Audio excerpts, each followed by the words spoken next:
Do you know the feeling of being called trash in a room full of billionaires, only to be the one person who could destroy their empire with a single phone call?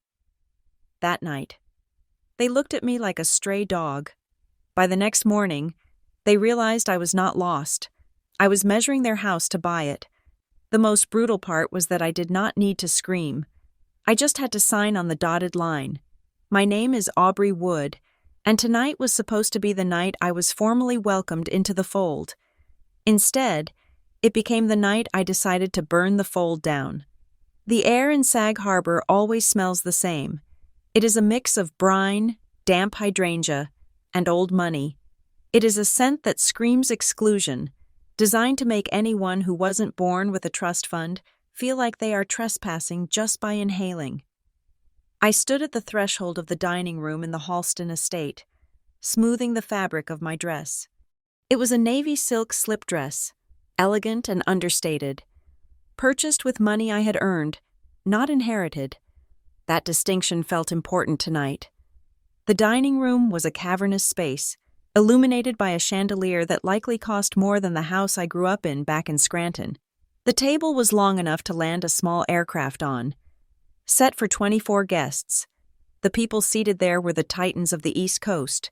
There was a senator from Connecticut who had been in office since the 1990s, a hedge fund manager who had shorted the housing market in 2008 and laughed about it, and various socialites whose only job description was attending galas. And at the head of the table sat Calder Halston, my future father-in-law, or so I thought. Calder looked like a man carved out of expensive driftwood. He was tanned, silver-haired, and possessed that specific type of arrogance that comes from never having heard the word no in 60 years. He was the CEO of Halston Maritime Energy, a company that was currently bleeding cash, though you would never know it by looking at the vintage Bordeaux being poured into crystal goblets. I took my seat next to Miles Halston, the man I had spent the last 2 years with. He reached under the table and squeezed my hand. His palm was damp. That should have been my first warning. Miles was usually composed, the softer, kinder version of his father. But tonight, he looked pale. He looked like a man waiting for a guillotine blade to drop. The conversation buzzed around me, a drone of mergers, acquisitions, and summer plans in the French Riviera. I politely engaged the woman to my right, a philanthropist who spent 15 minutes explaining why her poodle needed a therapist. I nodded. I smiled. I played the part. I was the supportive girlfriend, the successful tech entrepreneur, though I had kept the scale of my success vague, and the outsider trying to fit in. Then, the clinking of silverware stopped. Calder cleared his throat. It wasn't a loud sound, but it commanded immediate silence. The room froze. The waiter stepped back into the shadows.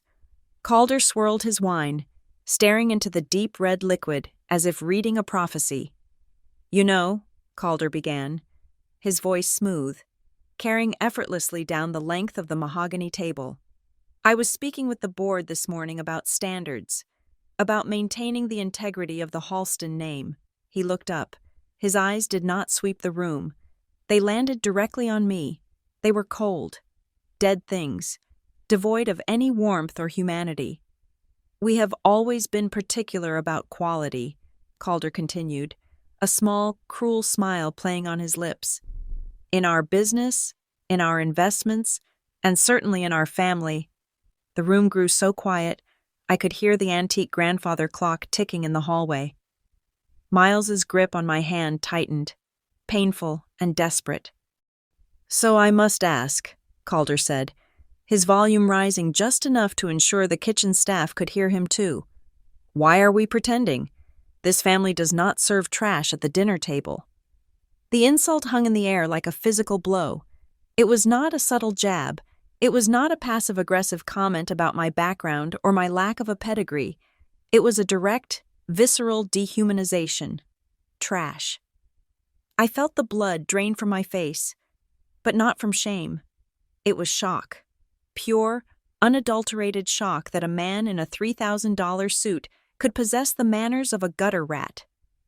Every head at the table turned toward me, 22 pairs of eyes waiting to see the intruder crumble, waiting for the tears, waiting for the scene. They expected the girl from Pennsylvania to cry, to run, to prove that she was indeed too fragile for their world. I didn't look at them. I looked at Miles. This was the moment, the pivotal second where a man defines who he is. I looked at the man I loved, the man who had whispered promises to me in the dark, the man who said he wanted to build a life with me separate from his father's shadow. Miles went white, his mouth opened slightly, like a fish gasping for air. He looked at his father, then at me, then down at his plate. 1 second passed, 2 seconds passed, 3 seconds passed. The silence stretched out, agonizing and revealing. Miles said nothing. He did not slam his fist on the table. He did not tell his father to apologize. He did not squeeze my hand in solidarity. He went limp. He retreated into himself, terrified of the man at the head of the table, terrified of losing his allowance, his position, his inheritance. That silence hurt more than the word trash ever could. The insult was just words from a bitter old man. The silence was a betrayal from a partner. Something inside me clicked. It was the sound of a bridge burning. I gently pulled my hand away from Miles. He flinched, but I didn't care. I reached for my linen napkin, unfolded it, and then deliberately, slowly, folded it back up. I placed it on the table next to my untouched plate. I stood up. The chair scraped against the hardwood floor. A harsh sound that made the philanthropist to my right jump. I looked down the long table at Calder Halston. He was watching me with a smug expression, expecting a tantrum. He wanted a fight. He wanted to drag me down to the mud so he could point and say, "See? She belongs there." I would not give him that satisfaction. I smoothed the front of my dress again. My heartbeat had slowed down. My mind was razor sharp. "Thank you, Calder," I said. My voice was steady, clear, and projected with the authority of someone who runs a company worth hundreds of millions of dollars. "Thank you for introducing yourself, in the smallest way possible." Calder's smirk faltered. He blinked, unsure if he had heard me correctly. I didn't wait for a response. I turned my back on him. I turned my back on the senator, the hedge fund manager, and the coward sitting next to my empty chair. I walked out of the dining room. I did not run. I did not rush. I walked with a measured cadence, the heels of my shoes clicking rhythmically on the floor. Click, click, click. Each step was a declaration. I had worked double shifts in diners to pay for college. I had built a technology empire from a garage while these people were deciding which yacht to buy for the summer. I had been burned by life before, by poverty, by exhaustion, by rejection. I had already walked through fire. A rude comment from a bankrupt billionaire was not going to incinerate me. I walked through the foyer, past the grand staircase, and out the heavy oak front doors. The night air hit me, cool and salty. It cleared the stench of the dining room from my lungs. The valet stand was busy. A row of cars was parked along the circular driveway, gleaming under the floodlights. It was a parade of excess. There was a Rolls-Royce Phantom, 2 Ferraris, a Bentley, and a customized Range Rover, and there, at the end of the line, was my car. It was a Volvo sedan, 3 years old, charcoal gray. It was clean, well-maintained, and safe, parked next to the supercars. It looked almost comical to them. To me, it looked like freedom. It was the only thing in this driveway that was fully paid for by honest work. I did not hide it. I handed my ticket to the valet with a steady hand. "Aubrey, wait, please." I heard the frantic footsteps crunching on the gravel before I saw him. Miles. He was running, his tie flapping over his shoulder. He looked frantic, sweating despite the cool breeze. He caught up to me just as the valet was opening my door. "Aubrey, stop," he panted, grabbing my arm. I looked at his hand on my skin. He let go immediately, as if he had touched a hot stove. "I am leaving. Miles," I said. My voice was flat. "You have to understand," he stammered, his eyes darting back toward the house as if his father might be watching from the window. He is under a lot of pressure right now. The merger, the debt, he doesn't mean it. He just snaps when he's stressed. Please, come back inside." We can smooth this over. I looked at him, really looked at him. For the first time in 2 years, I stripped away the charm, the handsome face, the expensive cologne. I saw the fear. It wasn't fear of losing me. It was the fear of the air. He was terrified of being cut off. He was 38 years old, and he was still a frightened little boy waiting for his father's permission to speak. He wasn't trying to fix things because he loved me. He was trying to fix things because my departure would cause a scene, and scenes upset Daddy. He called me trash. Miles, I said. And you said nothing. I was shocked, he pleaded. I didn't know what to say. It happened so fast. No, I cut him off. You weren't shocked. You were hesitating. Miles froze. The truth of it slapped him harder than I ever could. You were doing the math, I continued, my voice lowering to a whisper that was louder than a scream. You were deciding right there, in those 3 seconds, whether to protect me or protect the name. You made your choice. Aubrey, that is not fair, he whined. I love you. You love the idea of me, I said. But you love that house more. I got into the driver's seat. The leather was cold. I slammed the door shut, severing the connection between us. I didn't look back at him standing there in the driveway, looking small and defeated against the backdrop of his father's massive mortgaged fortress. I started the engine and drove. I kept my speed steady until I passed the iron gates of the estate. Only then did I let out the breath I had been holding. My hands were gripping the steering wheel so hard my knuckles were white. My heart was pounding against my ribs like a war drum. Boom, boom, boom. I was angry, a cold, hard anger that settled deep in my gut. They thought I was nothing. They thought I was a temporary distraction, a piece of trash to be discarded when dinner was served. I drove into the darkness of the Sag Harbor roads, the trees blurring past me. Then, my phone buzzed on the passenger seat. It lit up the dark car. I glanced at the screen. It wasn't Miles. It wasn't my mother. It was Tessa Vale, my executive assistant. It was 9:45 on a Friday night. Tessa never called unless the building was on fire or... I hit the speakerphone button. Tell me, I said. Aubrey? Tessa's voice was crisp, professional, and laced with urgent energy. I am sorry to disturb you, but the situation has changed. The timeline for the Halston Maritime Energy acquisition just shifted. I felt a jolt of electricity that had nothing to do with the car. What do you mean? I asked, keeping my eyes on the winding road. Their CFO just sent over the revised financials, Tessa said. They are bleeding faster than we thought. They want to move the meeting up. They are desperate. Aubrey, they want to discuss the letter of intent first thing Monday morning. I let out a short, dark laugh.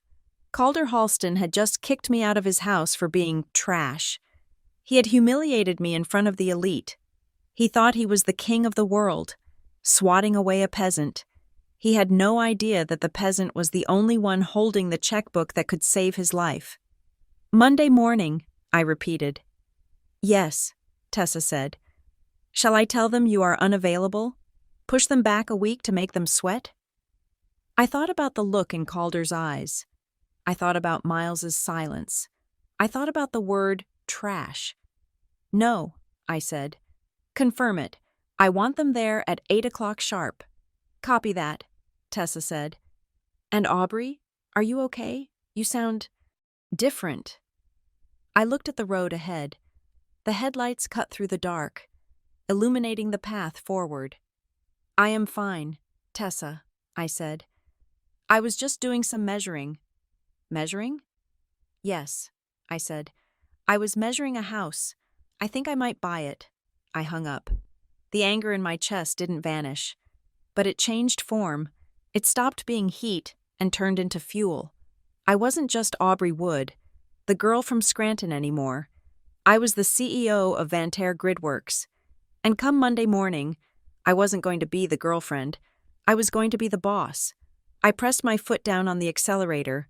The Volvo surged forward into the night. The game had not just started. It was already over. They just didn't know the score yet. The silence of the 45th floor of the Vantair Gridworks headquarters was not empty. It was pressurized. It was 1 o'clock in the morning in Lower Manhattan. Outside the floor-to-ceiling glass windows, the city was a sprawling grid of amber and white light, a physical manifestation of the energy I spent my life optimizing. Inside, the air was cool and smelled faintly of ozone and expensive espresso. Tessa Vale was already there. She stood by the conference table in what we called the war room, a space dominated by wall-to-wall screens and secure servers disconnected from the main grid. Tessa looked as if she had not slept in days. Yet her posture was rigid, her eyes sharp behind her glasses. She handed me a tablet before I even took off my coat. "They sent the revised draft at 11:30 tonight," Tessa said, her voice tight. "Halston's legal team is pushing hard. Aubrey, they are demanding a signature on the letter of intent by 8 o'clock Monday morning. They are calling it a good faith acceleration to align with their quarterly board meeting." I took the tablet. The screen glowed with the density of legal text. "Acceleration," I muttered, scrolling through the preamble. "In my experience, when a company like Halston wants to speed up a merger, it is not because they are eager to work, it is because they are running out of runway." I walked to the head of the table and threw my coat over a chair.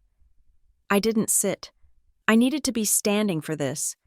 I projected the document onto the main wall screen. The text was a wall of black and white. Harmless to the untrained eye, but to me, it was a map of intent. "Show me the red lines," I commanded. Tessa typed a command, and the screen shifted. The changes made by Halston's lawyers appeared in bright crimson. Most of it was standard corporate fluff, indemnification adjustments, jurisdiction venues in Delaware. But then my eyes caught paragraph 14, Section C. It was a new addition, buried in the middle of a subclause about intellectual property sharing, exclusivity and non-solicitation. I read the text out loud, my voice echoing in the empty room. "Upon execution of this letter of intent, Vantair Gridworks agrees to a mandatory exclusivity period of 90 days, during which it shall not engage, negotiate, or solicit offers from any competing energy conglomerate, specifically including but not limited to Sable Rock Power and Dominion Tech." I stopped reading. The room went cold. 90 days, I said, turning to Tessa. 3 months. They want to lock us in a cage for 3 months. It's a standard lockup, isn't it? Tessa asked, playing devil's advocate. To protect their due diligence expenses? No, I said, shaking my head slowly. Standard is 30 days, maybe 45. 90 days in the tech sector is a lifetime. And look at the specific language. They named Sable Rock. They know Sable Rock is the only other player with the liquidity to buy us out or partner with us. I walked to the window, looking out at the skyline. The pieces were clicking into place with the precision of a locking mechanism. They are not trying to partner with us, Tessa, I said, my reflection staring back at me from the dark glass. They are trying to suffocate us. They know they are running out of cash. If they sign this LOI on Monday, they lock us down. We can't talk to anyone else. If Halston sinks in 2 months, they drag us down with them because we will be legally prohibited from finding a lifeboat. They are using Vantair as an oxygen tank. I turned back to the room. The sadness of the evening was gone, replaced by the cold, exhilarating clarity of combat. Get Northbridge and Klein on the secure line, I ordered. Now. It is 1:15 in the morning. Aubrey, Tessa noted, though her hand was already hovering over the dialer. I pay them a retainer of $50,000 a month for exactly this reason, I said. Wake them up. 3 minutes later, the face of Marcus Thorne, our lead counsel at Northbridge and Klein, appeared on the secondary monitor. He looked groggy, wearing a silk robe in his home study, but his eyes cleared the moment he saw the expression on my face. Aubrey, Marcus said, his voice gravelly with sleep. I assume the building is on fire? The building is fine, Marcus, I said, but the deal is burning. Look at the screen. Paragraph 14. I watched him read. I saw the moment his lawyer's brain engaged. His eyebrows knit together. He leaned closer to his camera. "Aggressive," Marcus murmured. "Very aggressive. They are trying to handcuff you before the valuation is even finalized. If you sign this, you lose all your leverage. You become a captive asset." "I know," I said. "If I walk away on Monday morning, what is the damage?" Marcus rubbed his temples. "Well, technically the letter of intent is non-binding for the final deal, but they have inserted a breakup fee in the pre-negotiation terms we signed last week. If you pull out without cause after they have submitted a formal offer, which they just did, it could trigger a penalty, maybe $200,000. Plus, they could sue for bad faith bargaining, claiming they spent resources on diligence expecting a deal. $200,000, I repeated. "It is a nuisance fee for you, Aubrey," Marcus said, "but the reputational risk is the real cost. They will spin it. They will say Vanterre is flaky. They will say you wasted their time." I looked at the red text on the wall. 90 days. "Costing money is light, Marcus," I said, my voice low and hard. "Costing power is death. If I sign that paper, I hand Calder Halston the keys to my company for a quarter of a year. I let him dictate my future while his own ship is sinking. I will not do it." "So we walk?" Marcus asked. "We draft a rejection letter?" "No," I said. "We don't walk. We pivot." I walked over to the main console and swiped the legal document away. I pulled up a new interface, the financial analytics dashboard of Vanterre. "I am done playing the role of the grateful startup looking for a big brother," I said. "I am done being the prey. I want to change the dynamic. I want to go from the person being asked to the person asking the price." "Aubrey, what are you suggesting?" Marcus asked, fully awake now. "Tessa," I said, ignoring Marcus for a second. "Open the debt structure files for Halston Maritime Energy. I want to see everything, every bond, every loan, every line of credit." The screen filled with charts and spreadsheets. It was a sea of red ink. Halston Maritime was a majestic ship. Yes, but its hull was rusted through. "Look at this." I pointed to a tranche of senior secured notes. "These bonds mature in 18 months, but look at the covenants. The interest rate is floating, tied to their credit rating. If their rating drops below BBB, the interest rate doubles, and if they miss a payment, default." Marcus finished the sentence. "Immediate repayment of the principal." "Exactly," I said. "And here's the interesting part. Look at the change of control provision." I zoomed in on the fine print of the bond agreement. In the event of a change of control, defined as the acquisition of more than 51% of the voting stock by a third party, the bondholders have the right to demand immediate repayment at 101% of par value. "That is a standard poison pill," Marcus said. "It is designed to prevent a hostile takeover. If someone buys the company, they have to pay off all the debt immediately. It makes the acquisition too expensive." "Or," I said, a dangerous idea forming in my mind, "it makes the acquisition the only way to save the company. If the debt is owned by the right person." I turned to the camera. "Marcus, I want you to look into the secondary bond market. I want to know who is holding this paper. Are they happy? Are they nervous? Because if Halston is hiding how bad their cash flow really is, those bondholders are sitting on a time bomb." Suddenly, my personal phone on the table buzzed. It was a single, sharp vibration that cut through the conversation. I picked it up. It was a text message. The number was blocked. "No ID." I opened the message. "If you are planning to get into bed with Halston, you should check the sheets first.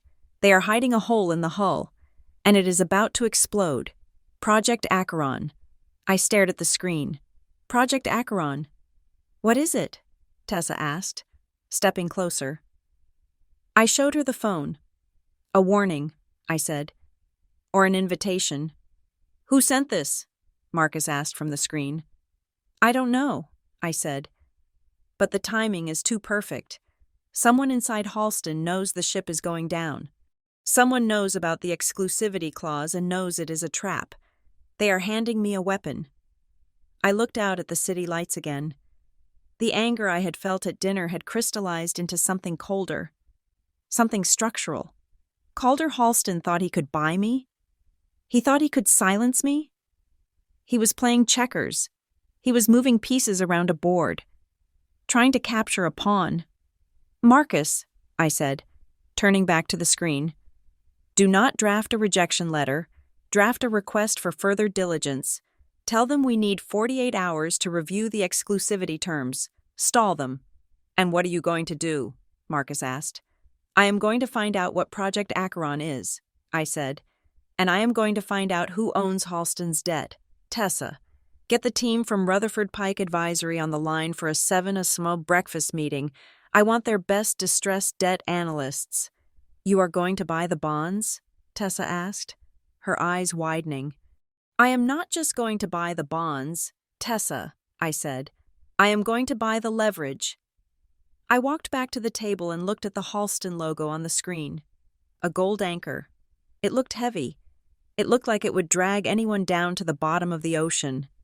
"I am done playing chess," I whispered to the empty room.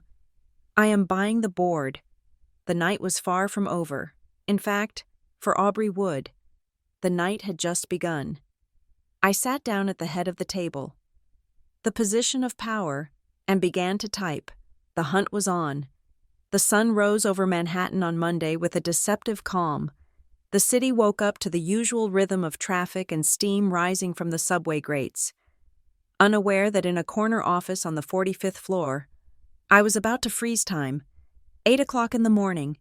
That was the deadline Calder Halston had set for me to sign the letter of intent. It was his line in the sand, a power move designed to make me feel small, rushed, and obedient. I sat at my desk, a single cup of black coffee steaming next to my laptop. Tessa stood by the door, holding her breath. "Send it," I said. Tessa hit enter. We did not send a signature. We did not send a rejection. We sent a procedural nightmare.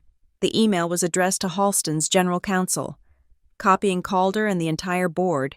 It was brief, polite, and devastatingly bureaucratic. It stated that due to newly identified inconsistencies in the provided financial disclosures, Vanterre Gridworks required an additional 48 hours of due diligence before proceeding. We also requested a pause on all exclusivity clauses until these discrepancies were resolved. I didn't say no, I just moved the finish line. "They are going to scream," Tessa said, closing her laptop. "Let them scream," I replied, standing up and grabbing my coat. "Screaming takes oxygen, and they are running out of air. Keep the office running. Tessa, if they call, tell them I am in a tunnel. I have a meeting to get to."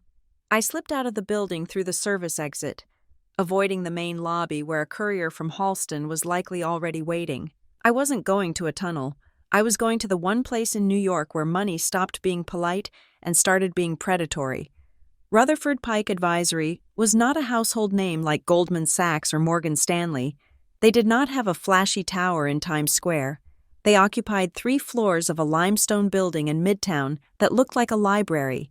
There was no sign on the door, just a brass plaque with the number of the street address.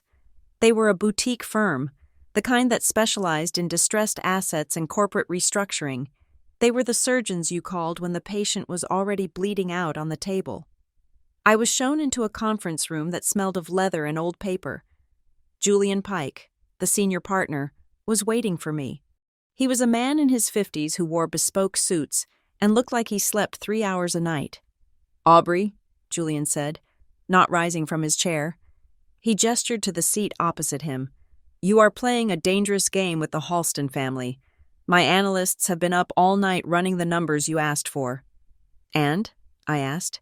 Sitting down, "Is the ship as leaky as I think it is?" Julian slid a thin file folder across the mahogany table. "It is worse," he said. "Halston Maritime is not just in debt, they are in a covenant trap." I opened the file. The numbers were stark.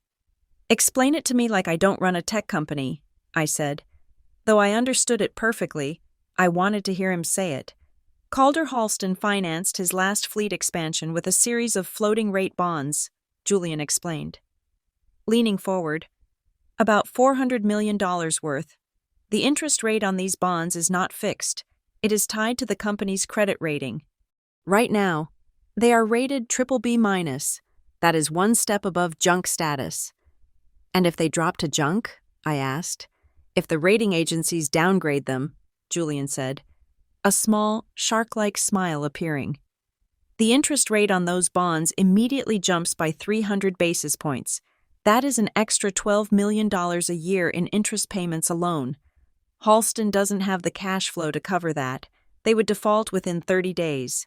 And a default triggers the acceleration clause, I said, tracing the line on the chart. The bondholders can demand full repayment of the principal immediately. Precisely, Julian said. Calder is terrified of a downgrade. That is why he is pushing for the deal with you. A partnership with Van Ter stabilizes his outlook. It keeps the rating agencies happy. You are his shield against the bond market. I closed the folder. The picture was complete. Calder wasn't just arrogant. He was desperate.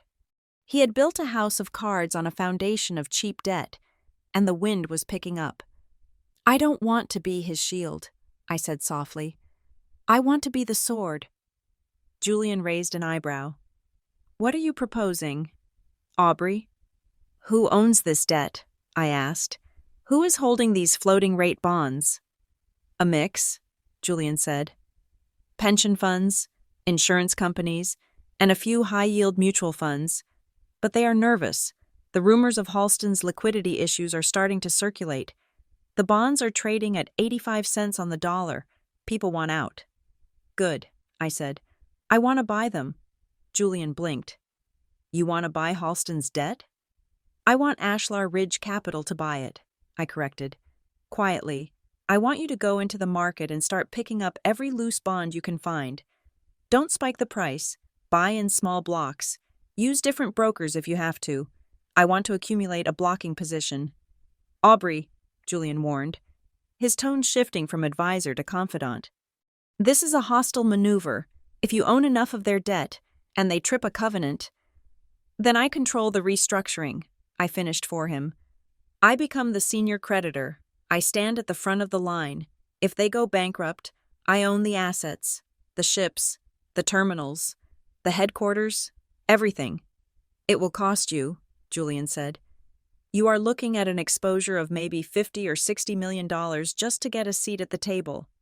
Do it, I said without hesitation. I have the liquidity. Use the reserve funds from Ashlar. Start buying immediately. I want 20% of that bond issuance by Friday. Julian nodded slowly. He respected aggression. He made a note on his pad. And what about the equity? Are you making a play for the stock? Not yet, I said. Let Calder think he still owns the company. I'm just buying the mortgage. I stood up. One more thing. Julian, do you know the CEO of Sable Rock Power? Jonathan Kress? Julian asked. I know him. Why? Get me a meeting with him, I said. For lunch? Tomorrow. And make sure it is at a restaurant where people will see us. Julian laughed. A dry, rasping sound. Sable Rock is Halston's biggest rival. If Calder hears you are breaking bread with Kress, he will panic, I said. He will think I am shopping the technology to the competition. It will distract him. You are throwing a lot of knives in the air. Aubrey, Julian said. I am not throwing them, I said, buttoning my coat. I am placing them. I left Rutherford Pike and stepped back into the mid-morning rush. My phone was vibrating in my pocket. A constant, buzzing rhythm. I checked the screen. 14 missed calls, all from the Halston executive suite, 2 from Miles. I put the phone on silent and hailed a cab. Back at the office, the atmosphere was tense. Tessa met me at the elevator, holding a tablet like a shield. They are going crazy, she whispered as we walked down the corridor to my office. Calder's secretary has called 6 times. Their general counsel is threatening to sue us for breach of faith. And Miles, she hesitated. Miles is in the lobby. I stopped. He is here? He has been here for 20 minutes, Tessa said. Security is holding him. He says he needs to explain. I felt a flicker of the old pain, the memory of his hand going limp in mine at the dinner table, but then I remembered the trash comment. I remembered the silence. "Tell security to send him away," I said coldly. "Aubrey," Tessa said, surprised. He is a representative of a hostile counterparty," I said. "We are in a quiet period.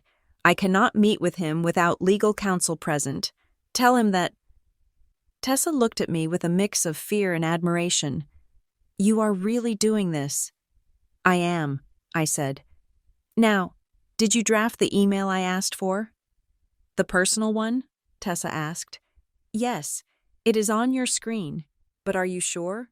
It is provocative." I walked into my office and sat down. I opened the draft.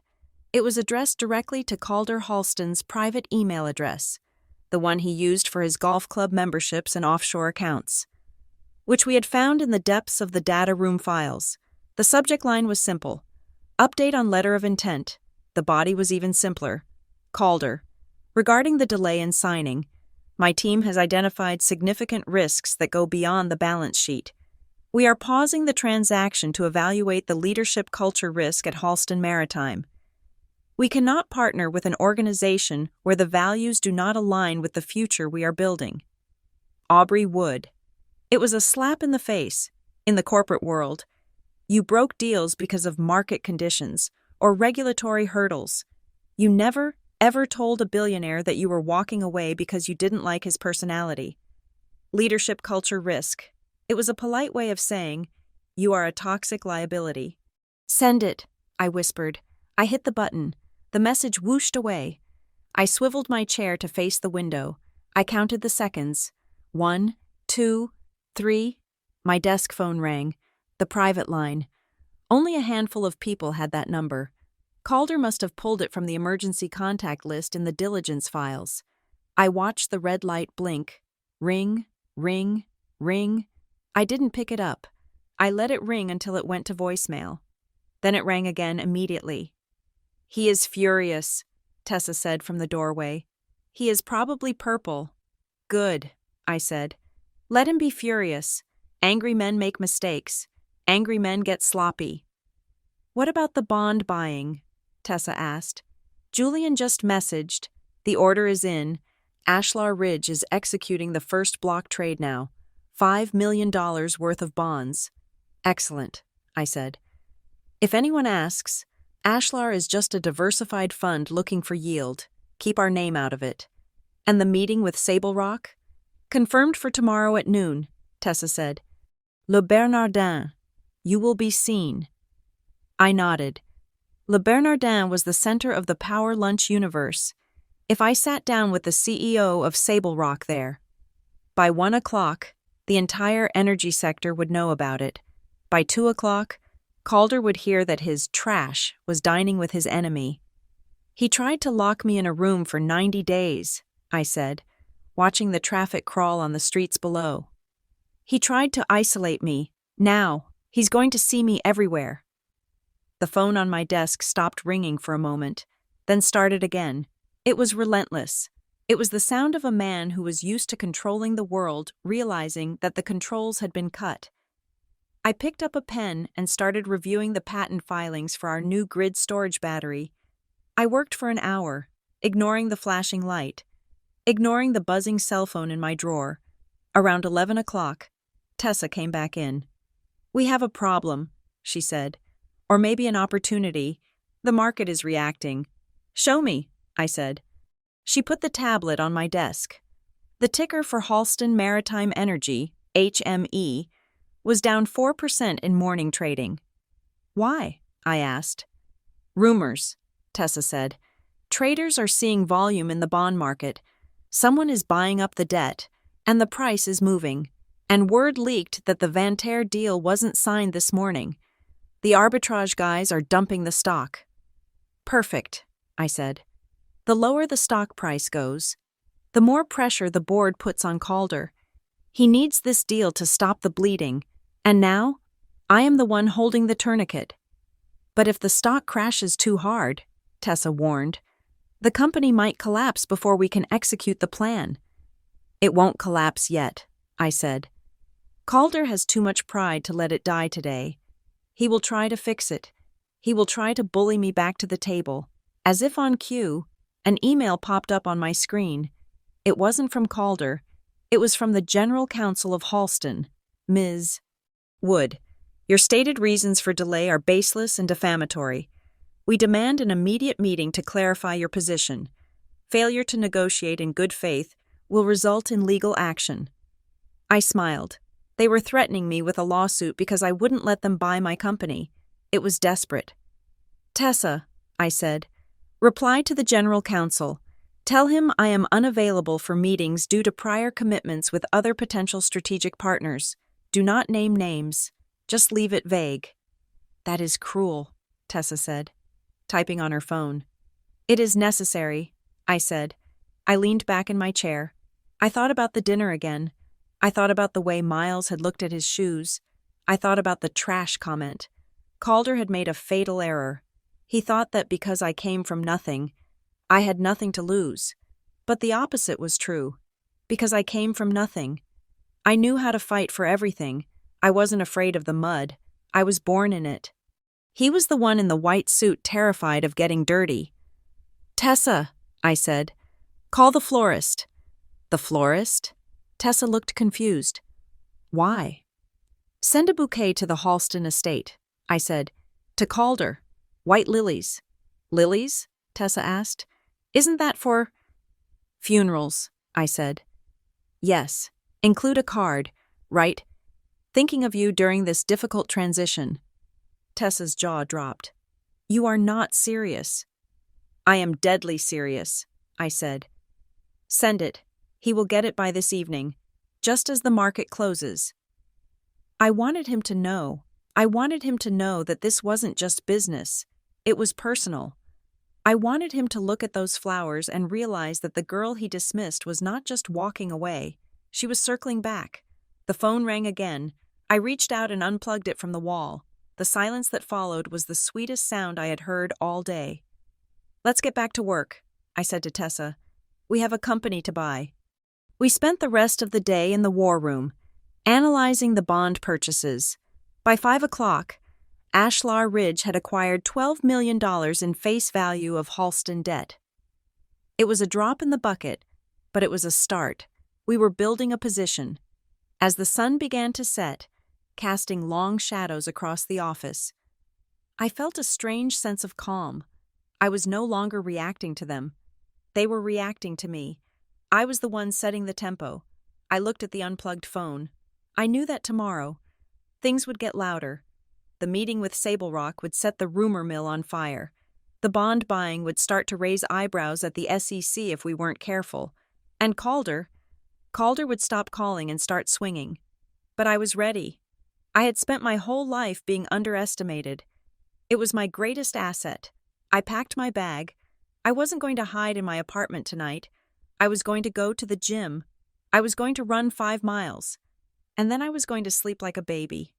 Because tomorrow, I was going to lunch with the enemy, and I intended to look absolutely perfect. Tuesday morning arrived with the inevitability of a court summons. The sky over Manhattan was a brilliant, piercing blue, the kind of clear day that offers no shadows to hide in. Inside the Vanterre Gridworks headquarters, the mood was hushed and efficient. My team moved with the quiet purpose of a crew manning a submarine. We were deep underwater, running silent, waiting for the depth charges to drop. At 9:15, the depth charge arrived in the lobby. I was in my office reviewing the overnight bond accumulation report from Ashlar Ridge when the intercom on my desk buzzed. It was the receptionist, Sarah. Her voice, usually cheerful and professional, sounded thin and strained. Ms. Wood, she said. There is a gentleman here, Mr. Calder Halston. He is raising his voice. I could hear the commotion in the background even through the speaker. It was the distinct, booming baritone of a man who believes his volume is a form of currency. He was demanding to speak to the person in charge. He was demanding to see the principal of the firm. He was throwing words like lawsuit and breach of contract around the lobby like hand grenades. I pressed the talk button. Is he alone, Sarah? Yes, Ms. Wood, she replied. Security is standing by, but he is refusing to leave until he speaks to the owner. I smiled. It was a cold, sharp expression that felt more like a weapon than a gesture of amusement.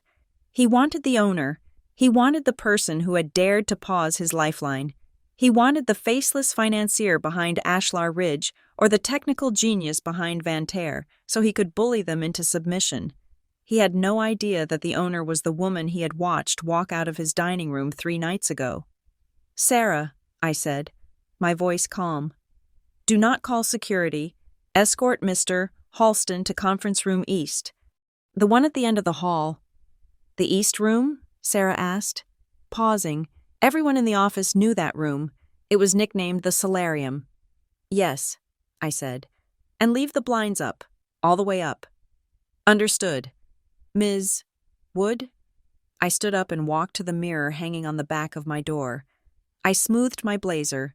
It was a sharp, structured piece from a designer in Milan, distinct from the softer, more feminine dresses I wore when I was playing the role of Miles's girlfriend. I pulled my hair back into a severe, tight ponytail. I removed my engagement ring, the modest band Miles had given me, and dropped it into my desk drawer. It made a small clink sound as it hit the wood. I waited 5 minutes. I wanted him to marinate. The East Room was designed for psychological warfare. Though we usually told clients it was for transparency, it was a glass-walled box that jutted out slightly from the side of the building. In the morning, the sun hit it directly. Without the blinds, the light was blinding. It forced anyone sitting on the guest side of the table to squint, to look down, or to shield their eyes. It stripped away their composure. I walked down the hallway. I did not carry a laptop. I did not carry a notepad. I did not bring Marcus or Tessa. I walked alone. When I reached the glass door, I paused. Calder was pacing inside. He looked like a trapped tiger, albeit an aging one. He was sweating. The morning sun was blasting through the floor-to-ceiling windows, heating the room and forcing him to keep wiping his forehead with a handkerchief. He was angry, flushed, and clearly disoriented by the brightness. I pushed the door open and stepped inside. The sound of the heavy glass door closing behind me made him spin around. He squinted against the glare, his hand coming up to shield his eyes. Finally, he barked, not really seeing me yet, just seeing a silhouette against the corridor. I have been waiting for 20 minutes. This is unacceptable. Tell your boss that Calder Halston does not wait for... His voice trailed off as his eyes adjusted. He saw me. His expression shifted from rage to confusion, and then to a sneer of irritation. He dropped his hand. He didn't see a CEO. He saw a nuisance. He saw his son's ex-girlfriend, who had apparently come to the office to create a scene. "Aubrey?" he said, his voice dripping with condescension. "What on earth are you doing here?" I didn't answer. I walked past him, moving around the long conference table to the side that was shielded from the sun. The shade felt cool and empowering. "I am not in the mood for this," Calder snapped, checking his gold watch. "I am here for a meeting with the leadership of Vanterre Gridworks. I don't know how you got past security. Probably Miles gave you a pass. But you need to leave, now." He turned away from me, looking toward the door as if expecting the real boss to walk in at any moment. "I do not have time for your domestic drama, Aubrey," he continued, dismissing me with a wave of his hand. "Go cry to Miles.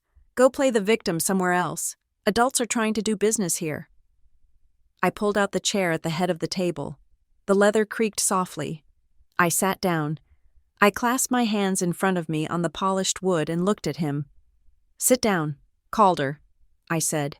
The tone of my voice was not the voice he knew. It was not the voice of the polite guest passing the salt. It was the voice of the person who signed the paychecks. It was flat, commanding, and absolute. Calder froze. He looked back at me, his brow furrowed.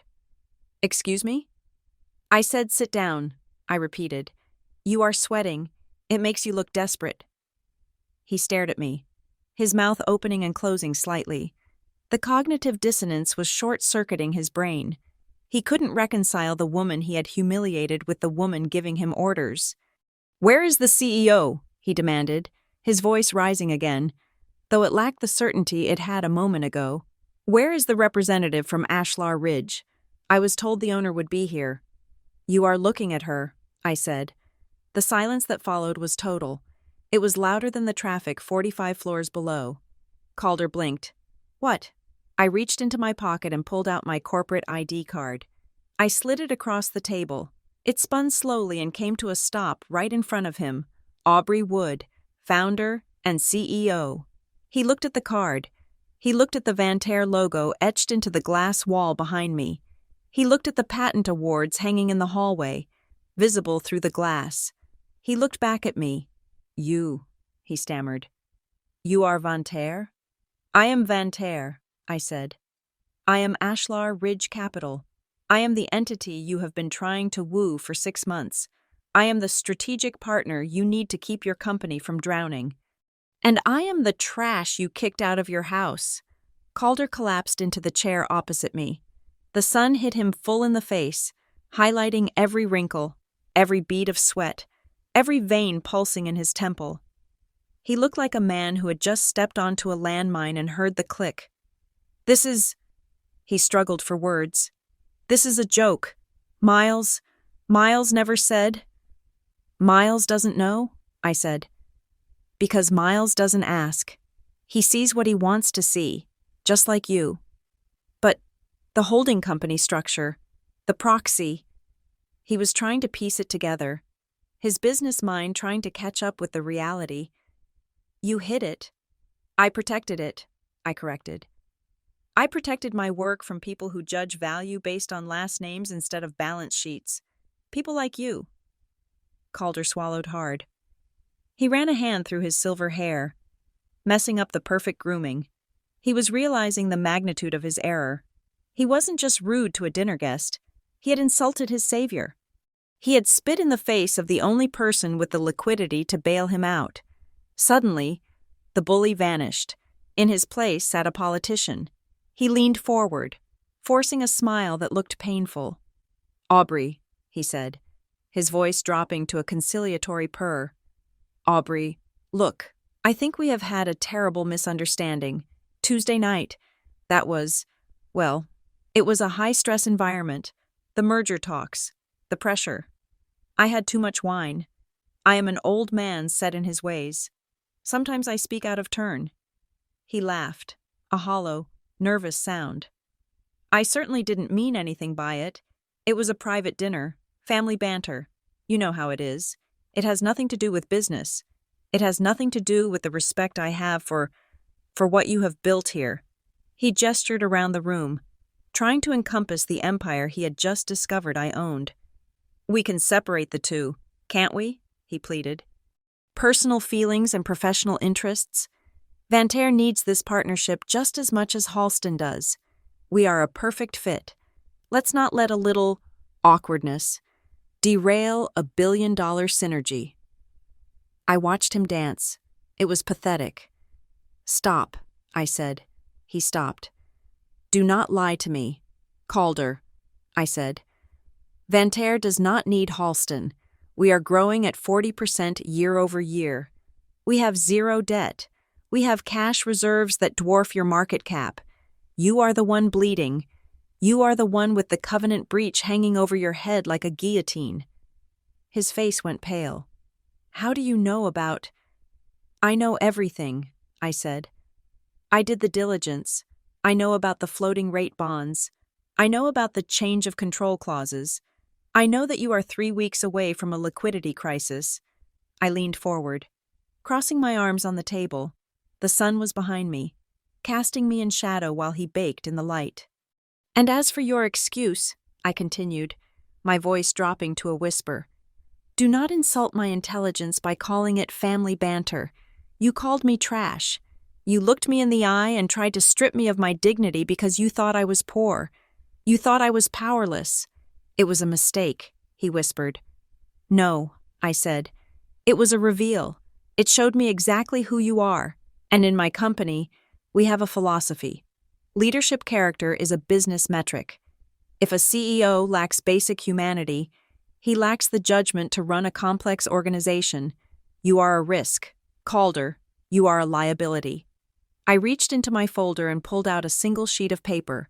I placed it on the table next to my ID card. "What is this?" he asked, staring at it.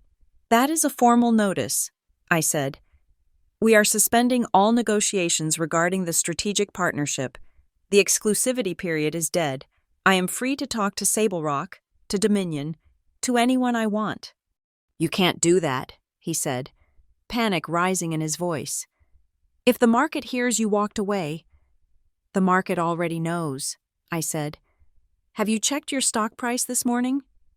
He flinched. "However," I said, "I am not walking away completely, not yet. I am willing to consider a different kind of arrangement. But before I do, I need clarity." "Clarity?" he asked. "We gave you the data room access." "I want the shadow books," I said. "I want the files on the off-balance sheet liabilities, the ones you didn't upload, the ones related to the environmental lawsuits in the Gulf, the ones hidden in the subsidiaries." He went rigid. "There are no such files." "You have 24 hours, I said, checking the clock on the wall.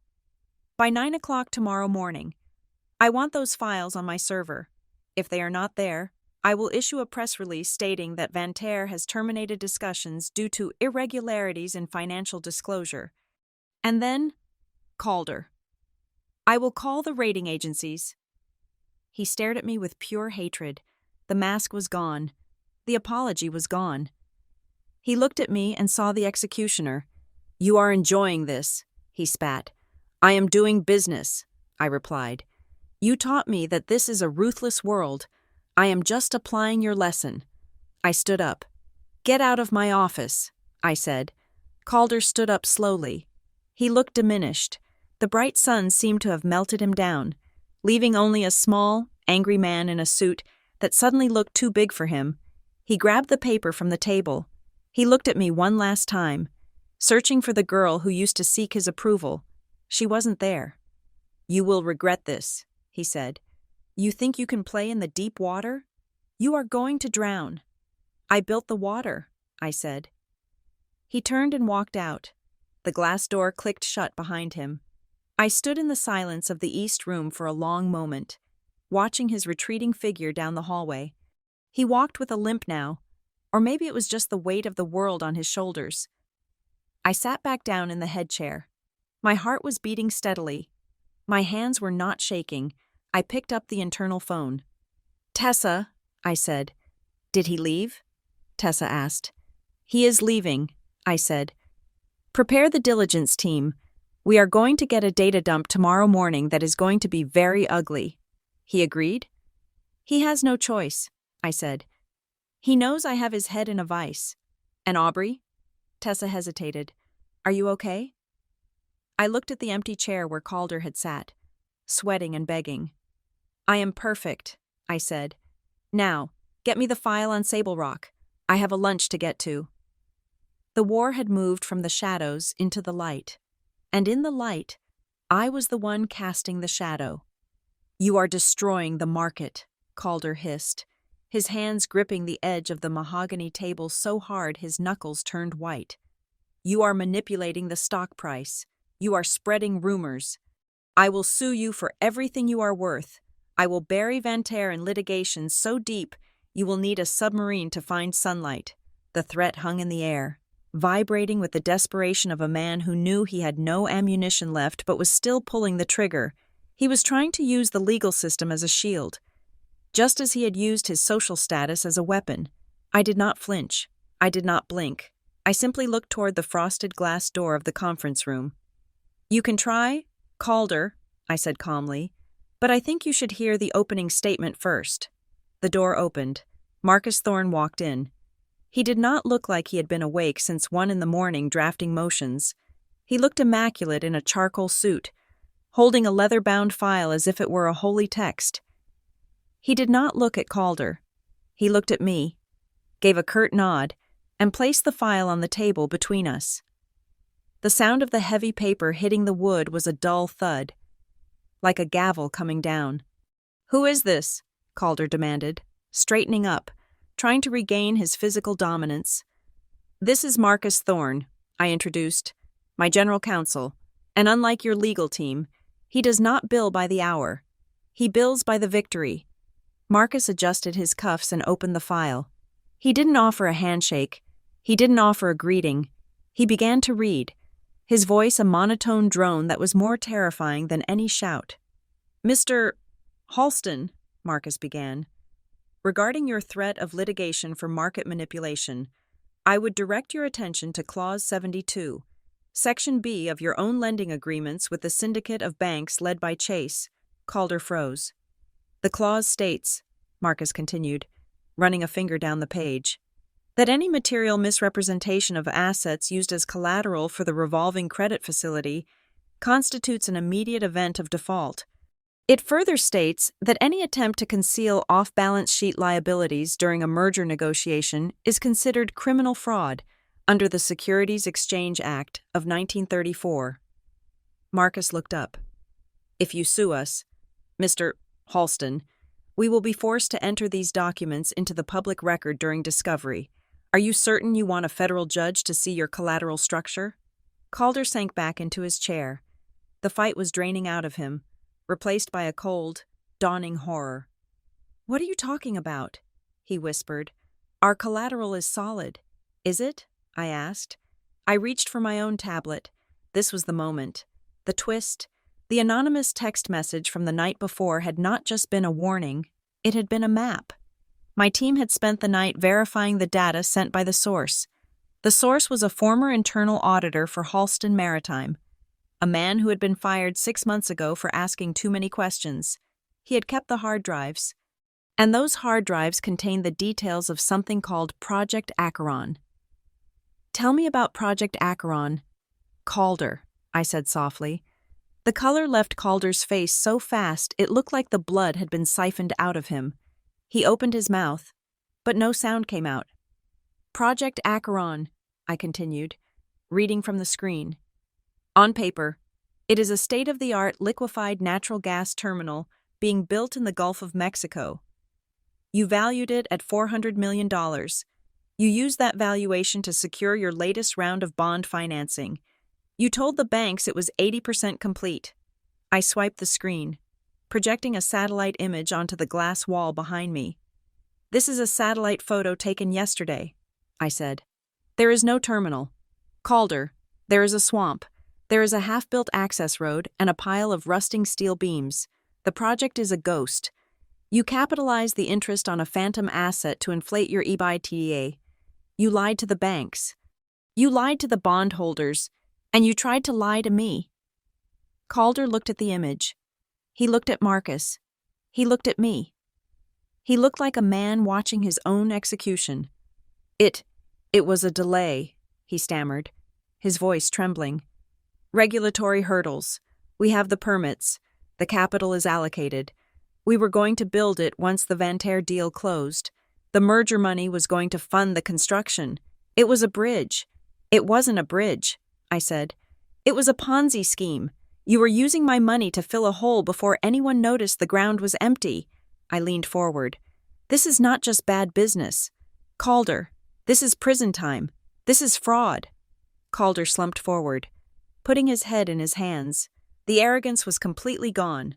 The billionaire facade had crumbled, revealing a terrified crook. "Are you going to go to the SEC?" he asked, his voice muffled by his hands. "I haven't decided yet," I said. He looked up, hope flickering in his eyes. It was a pathetic, desperate hope. "I have the file," I said, tapping the tablet. "It is encrypted. It is set to a timer. If I do not input a code every 24 hours, it automatically forwards to the Enforcement Division of the Securities and Exchange Commission and to the Wall Street Journal." I sat back. "I am not going to release it today. I am using it as a leash." Calder stared at me. He realized the position he was in. He wasn't just losing a deal. He was losing his freedom. He was entirely in my power. Then, The bargaining began. He sat up straighter. He wiped the sweat from his upper lip. He tried to summon the negotiator, the deal-maker who had survived 40 years in the Shark Tank. "Aubrey," he said, his voice gaining a frantic energy. "Listen to me. We don't need to destroy everything. We can make a deal, a real deal, better than the one we proposed." "I am listening," I said, though I knew exactly what he was going to offer. "I will give you a seat on the board," he said quickly. "No, 2 seats. You and your proxy. You will have veto power on all major capital expenditures. We will rewrite the bylaws." I stayed silent. "And the money," he continued, rushing to fill the silence. "I know the terms were ungenerous before. We will increase the valuation. I will pay you a breakup fee personally if the deal doesn't go through. I will write you a check today for $5 million as a gesture of goodwill, reparations for the dinner. Call it a consulting fee." He was trying to buy my dignity. He thought $5 million was the price of humiliation. "And Miles," he added, playing his final, most disgusting card. "I will step aside. I will announce my retirement plan. I will name Miles the CEO effective immediately. You want him to be his own man? Fine. I will give him the crown. He will run the company, and you will run him. You two can be the power couple of the century. I will go to the Hamptons and rot. Just bury that file." He looked at me with pleading eyes. He was offering up his own son as a bargaining chip.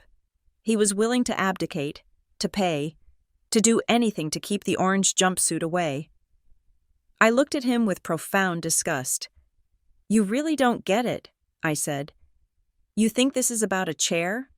You think I want a seat at your table?" I stood up and walked to the window, looking out at the city. "I don't want a seat. Calder," I said, not turning around. "I want the right to decide who sits. I don't want your money. I have plenty of my own. And I certainly don't want you to give Miles the company. If he takes it from your hand, he is still your puppet. He needs to earn it.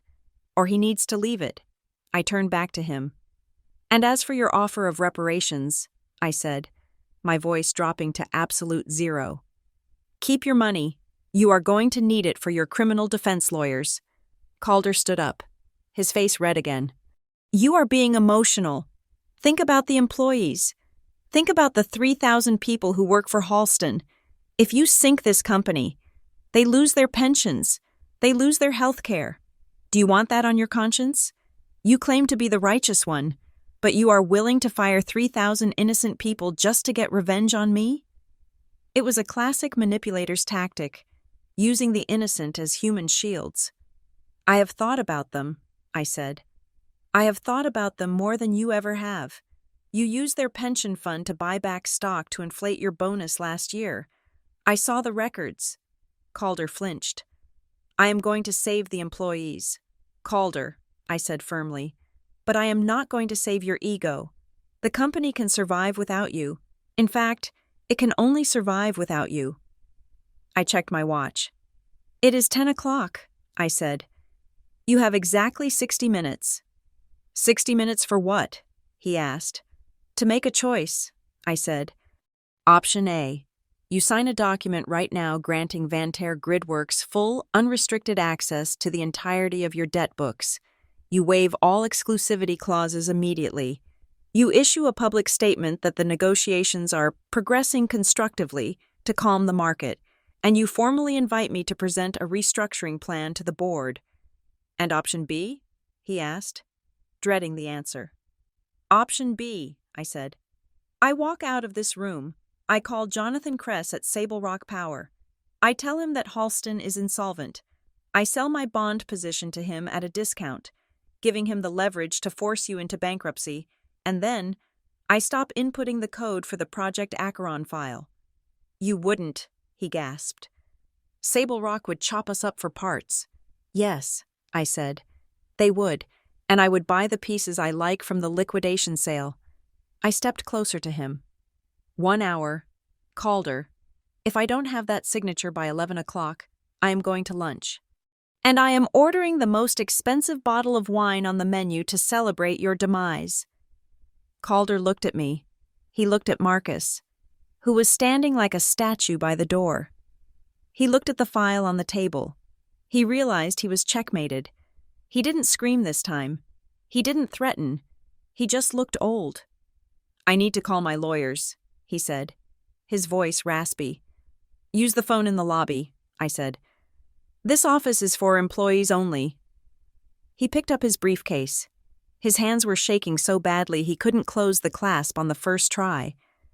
He looked at me one last time, a look of pure, unadulterated fear, and then he turned and shuffled out of the glass room. Marcus watched him go, then looked at me. "He is going to fold." "He has to," I said. "He is a coward. Cowards always fold when the bluff is called." "But what if he doesn't?" Marcus asked. "What if he calls your bluff? Are you really going to leak the file? It could implicate the whole sector." "He won't call it," I said. "He loves his freedom too much." I walked back to my desk and sat down. The adrenaline was fading, leaving a hum of exhaustion, but I couldn't rest. 5 minutes later, Tessa rushed into the room. She held up her phone. "It is starting," she said. "What is starting?" "The leak," she said.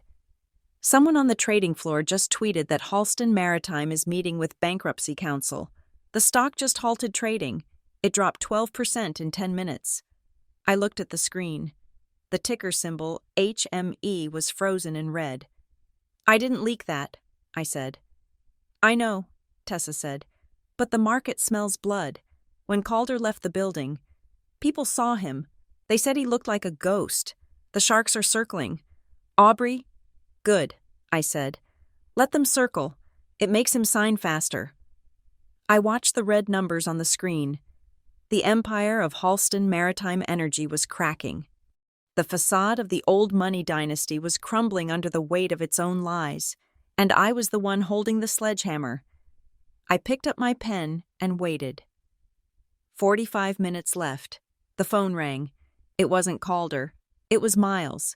I stared at the name on the caller ID. Miles Halston. I hesitated for a moment. Then I let it go to voicemail. I wasn't ready to hear him beg yet.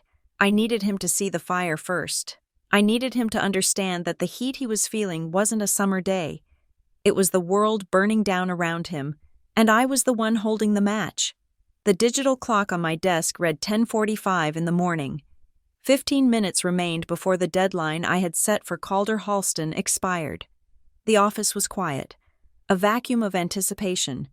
My legal team was in the conference room, prepping the paperwork for a hostile restructuring, but I remained alone in my office, watching the city below. Then, the door opened. I did not turn around immediately. I knew who it was. The cadence of the footsteps was different from Tessa's efficient clip or Marcus's heavy stride. These steps were hesitant, dragging, as if the person walking was carrying a physical weight. "Aubrey," the voice cracked. It was Miles. I turned my chair slowly. Miles stood in the doorway. He looked devastating. The polished, golden boy of the Hamptons was gone. In his place was a man who looked like he had not slept in 48 hours. His eyes were rimmed with red. His shirt was unbuttoned at the collar, and his tie was stuffed haphazardly into his pocket. He looked like a man who had survived a shipwreck only to wash up on a hostile shore. "Security tried to stop me," he said, his voice hoarse. "Tessa told them to let me through." "I told Tessa to let you through," I corrected. "I figured you would come." He stepped into the room and closed the door. The sound of the latch clicking shut felt incredibly loud. He walked toward the desk, but stopped at the guest chairs. He didn't sit. He just stood there, gripping the back of the leather chair like it was a life raft. "My father is downstairs," Miles said. "He is in the car. He is screaming into a phone. He is calling senators. He is calling bankers. He is terrified. Aubrey." "He should be," I said coldly. "He committed fraud." "He told me to come up here," Miles continued, looking down at his hands. "He told me that I had to fix this. He called me a traitor. He said that if I didn't get you to back down, if I didn't get you to sign the extension, then I was no longer his son. He said I was responsible for destroying the legacy.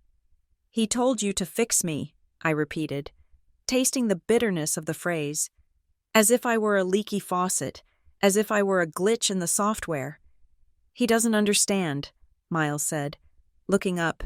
His eyes were pleading. He doesn't know who you are. He still thinks this is a negotiation tactic. It is not a tactic, Miles, I said. It is an eviction. I stood up and walked around the desk. I stopped 3 feet away from him. I needed to see his face clearly.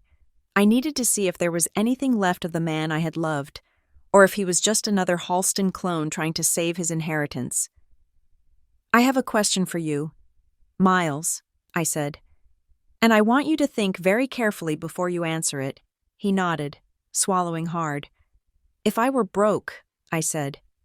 If I were exactly who your father thought I was, a girl from Scranton with student loans and a used Volvo, if I didn't own Van Ter, if I didn't have the power to buy his debt or save his company, if I was just Aubrey, the nobody, whose side would you be on right now? The room went dead silent. It was the same silence that had hung over the dinner table in Sag Harbor, the same suffocating, heavy pause that screams louder than any words. I watched his eyes. I saw the conflict. I saw the hesitation. I saw the calculation running through his mind. The fear of poverty. The fear of his father.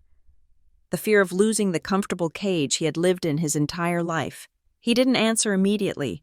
1 second, 2 seconds, 3 seconds. He opened his mouth, but closed it again. That silence broke my heart in a way that Calder's insults never could. Calder was an enemy. I expected cruelty from him. Miles was supposed to be my partner. His hesitation told me everything I needed to know. He loved me, yes, but he loved his safety more. If I had been poor, he would have let his father crush me. He might have felt bad about it. He might have sent me a sad text message afterward, but he would have stayed in his seat. I see, I whispered. No, Miles said quickly. Panic flaring in his eyes as he saw me retreat. It is not like that. It is complicated. Aubrey, you don't know what it is like to grow up in that house. You don't know what he does to people who defy him. He destroys them. I know exactly what he does, I said, my voice hardening. He tried to do it to me. The difference is, I hit back. I walked back to my desk and sat down. I felt tired, a deep, bone-weary exhaustion that had nothing to do with work and everything to do with grief. I was mourning the relationship that I realized had died 3 nights ago. You should go. Miles, I said, looking at the clock. You have 5 minutes before I call Sable Rock. Go tell your father you couldn't fix me. Miles didn't move. I didn't come here to fix you, he said. His voice was different now, steadier. And I didn't come here to save him. He reached into his jacket pocket. For a second, I tensed, wondering what he was pulling out. It was a thick envelope, legal size, manila. He tossed it onto my desk. It slid across the polished wood and stopped near my hand. What is this? I asked. Open it, he said. I picked up the envelope. It was heavy. I tore open the seal and pulled out a stack of documents. They were legal deeds, notarized and stamped. I scanned the first page. Irrevocable transfer of voting rights and renunciation of beneficiary status. My eyes widened. I looked up at him. I signed it this morning, Miles said, before I came here, before he started screaming in the car. I looked back at the document. It was a formal renunciation. Miles Halston had voluntarily surrendered his voting shares in the Halston Family Trust. He had removed himself from the line of succession. He had legally severed his ability to control the company, and in doing so, he had severed his father's ability to control him. You gave up the trust, I said, stunned. Miles, this is hundreds of millions of dollars. It is a leash, he said. It was always a leash. As long as I wanted the money, I had to be his soldier. I had to sit at that table and let him call you trash. I had to be quiet. He took a step closer to the desk. I hesitated. Aubrey, he said. his voice shaking with emotion. "You are right. At dinner, I hesitated. And just now, when you asked me that question, I hesitated again, because I was scared. I have been scared of him since I was 6 years old, but I am done being scared." He reached over and flipped the document to the 3rd page. He pointed to a paragraph highlighted in yellow. "Read Clause 12, he said. I looked at the text. It was dense legalese, but the meaning was clear. Removal of trustee for cause. In the event that the primary executor, Calder Halston, engages in conduct that causes material and irreversible reputational damage to the Halston name or engages in criminal malfeasance, the Board of Trustees shall have the unilateral authority to remove said executor and appoint an interim manager. I read it twice. "The morality clause," I said. "Most family trusts have them, but they are almost never used." "My grandfather wrote that clause," Miles said. "He hated scandals. He wanted to make sure that if anyone in the family went rogue, the money would be protected." "Why are you showing me this?" I asked. "Because you have the proof," Miles said. "The fraud, the fake terminal in the Gulf, the Project Acheron file." He looked me in the eye. "Dad thinks he is fighting a takeover," Miles said. "He doesn't realize he is fighting his own bylaws. If you release that file, or even if you just show it to the Board of Trustees, he is done, not just as CEO. The trust will fire him. He will lose access to the family accounts. He will be out on the street with nothing but his pension." I sat back, absorbing the magnitude of what Miles had just done. He hadn't just given me a weapon. He had given me the keys to the castle. He was showing me exactly where to stab the beast to kill it instantly. "He is your father, Miles," I said softly. "He is a monster," Miles replied. "And he made me into a coward. I can't be a coward anymore.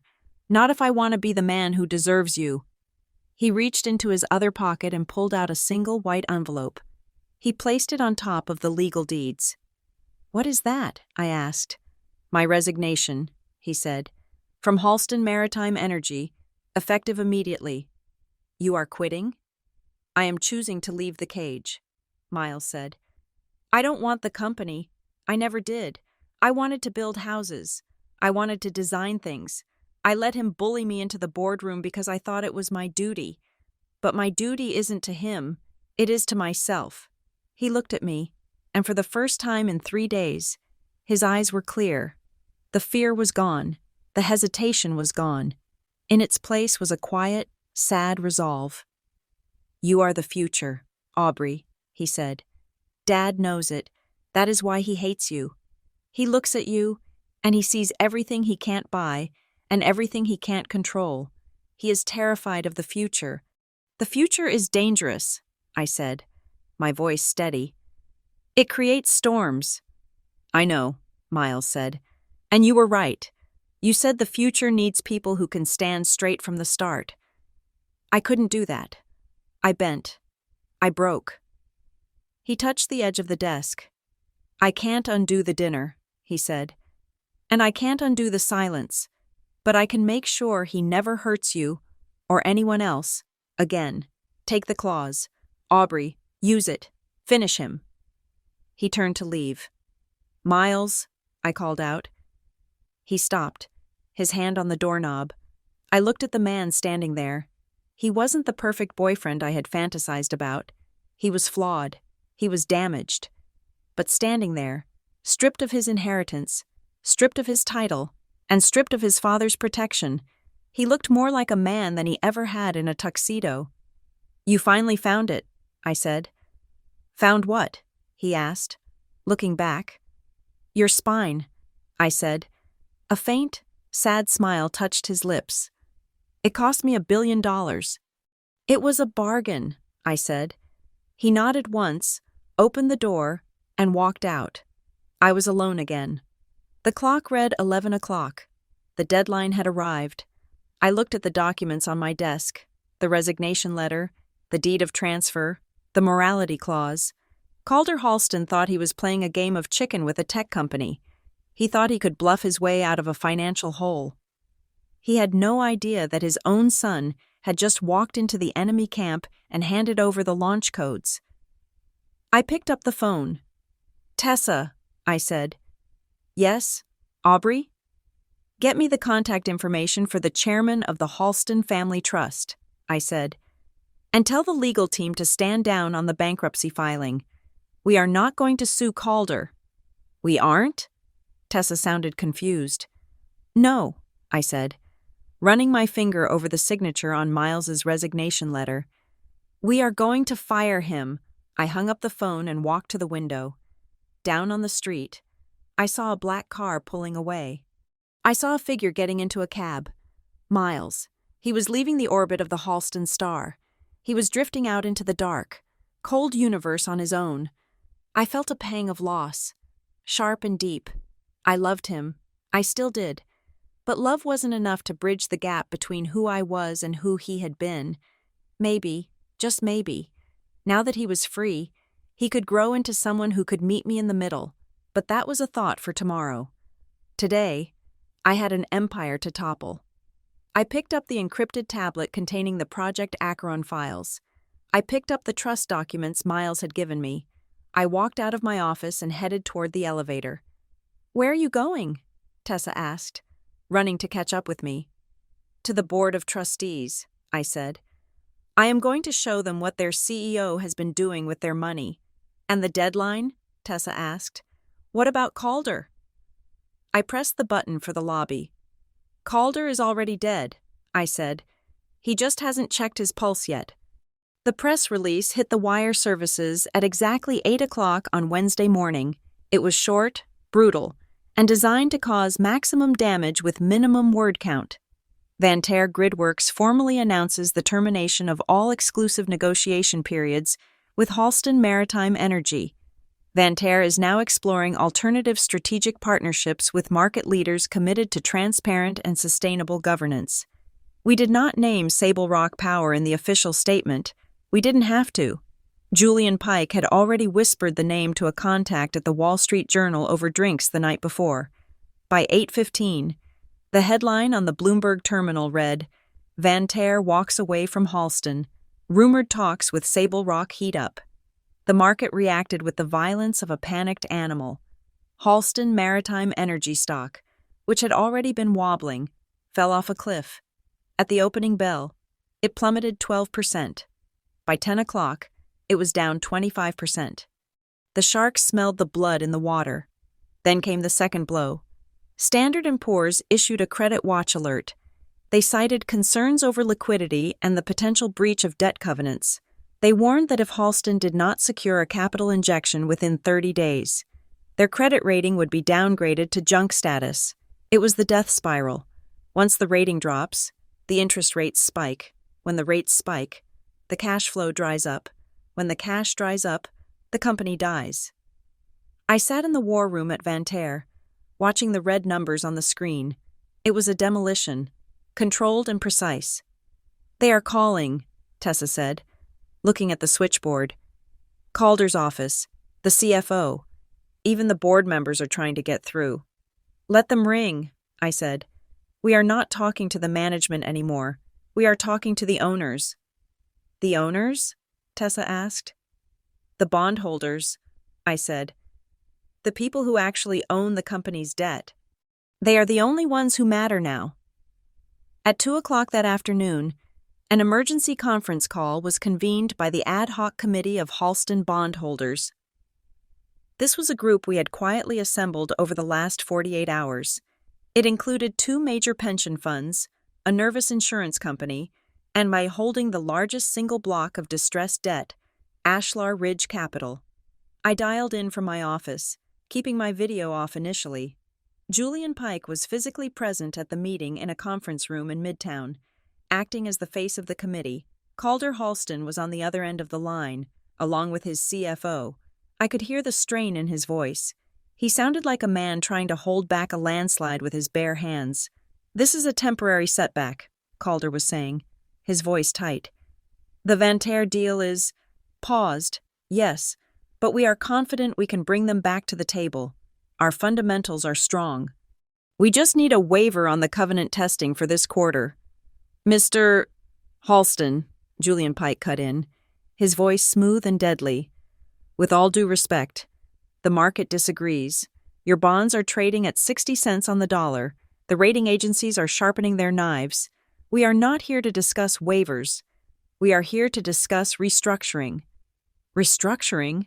Calder sputtered. That is premature. We have assets. We have the Gulf Terminal project.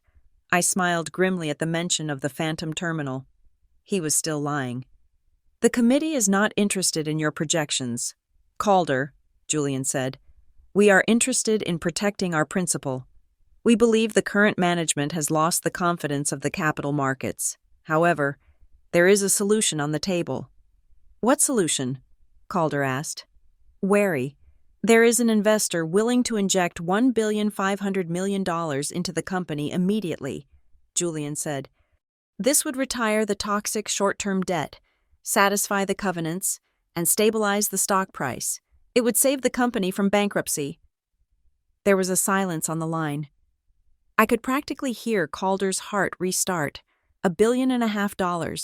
It was a lifeline. It was a miracle. Who?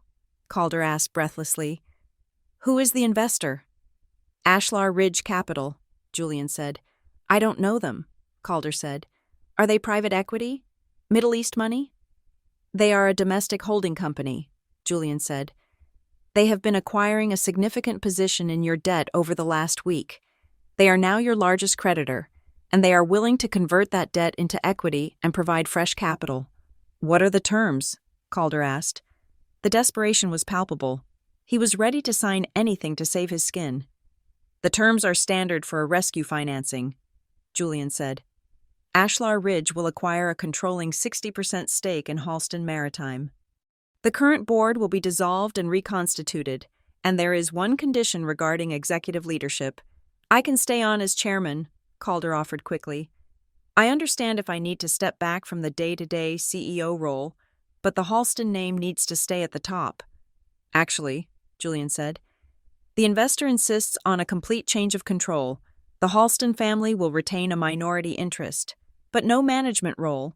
The investor has a specific CEO candidate in mind. Who is the principal of Ashlar Ridge? Calder demanded. I need to speak to them. I cannot hand over my grandfather's company to a faceless fund without looking them in the eye. I thought you might say that, Julian said. The principal is on the line. I reached forward and toggled my microphone. Hello, Calder, I said. The silence that followed was heavy enough to crush a submarine. Aubrey? Calder's voice was a whisper of disbelief. Yes, I said. You are Ashlar Ridge? I am, I said. I told you. Calder, I didn't want a seat at your table. I wanted to decide who sits. This is entrapment, Calder shouted. The audio peaking on the conference call. You bought the debt? You manipulated the stock drop so you could buy us cheap? This is illegal. This is a hostile takeover disguised as a rescue. It is a rescue, I corrected him calmly. Without my capital. Halston files for Chapter 11 bankruptcy on Friday. You know the numbers. You miss payroll next week without this money. I will never sell to you, Calder spat. I will burn this company to the ground before I let you run it. You don't have a choice, I said. I own the debt. I can force you into involuntary bankruptcy tomorrow, and if I do that, the court will appoint a trustee, and you will walk away with $0, zero legacy, or you accept my deal. The company survives. The employees keep their jobs. The vendors get paid. And you retire with a severance package, a modest one, but better than prison. Prison? The Gulf Terminal, I reminded him. The Project Acheron file. Do you really want to have this fight in open court? He went silent. He was trapped. He was surrounded by the walls he had built himself. I have sent the term sheet to your board, I said. I am offering to keep all 3,000 employees. I am guaranteeing their pensions. I am freezing executive bonuses to fund operational safety upgrades. The board is already reviewing it. They are going to vote yes, Calder, because they don't want to go down with the ship you crashed. You think you can run this? Calder sneered, trying one last angle of attack. You think running a software startup qualifies you to manage a global maritime logistics network? You are out of your depth, girl. The unions will eat you alive. The regulators will laugh at you.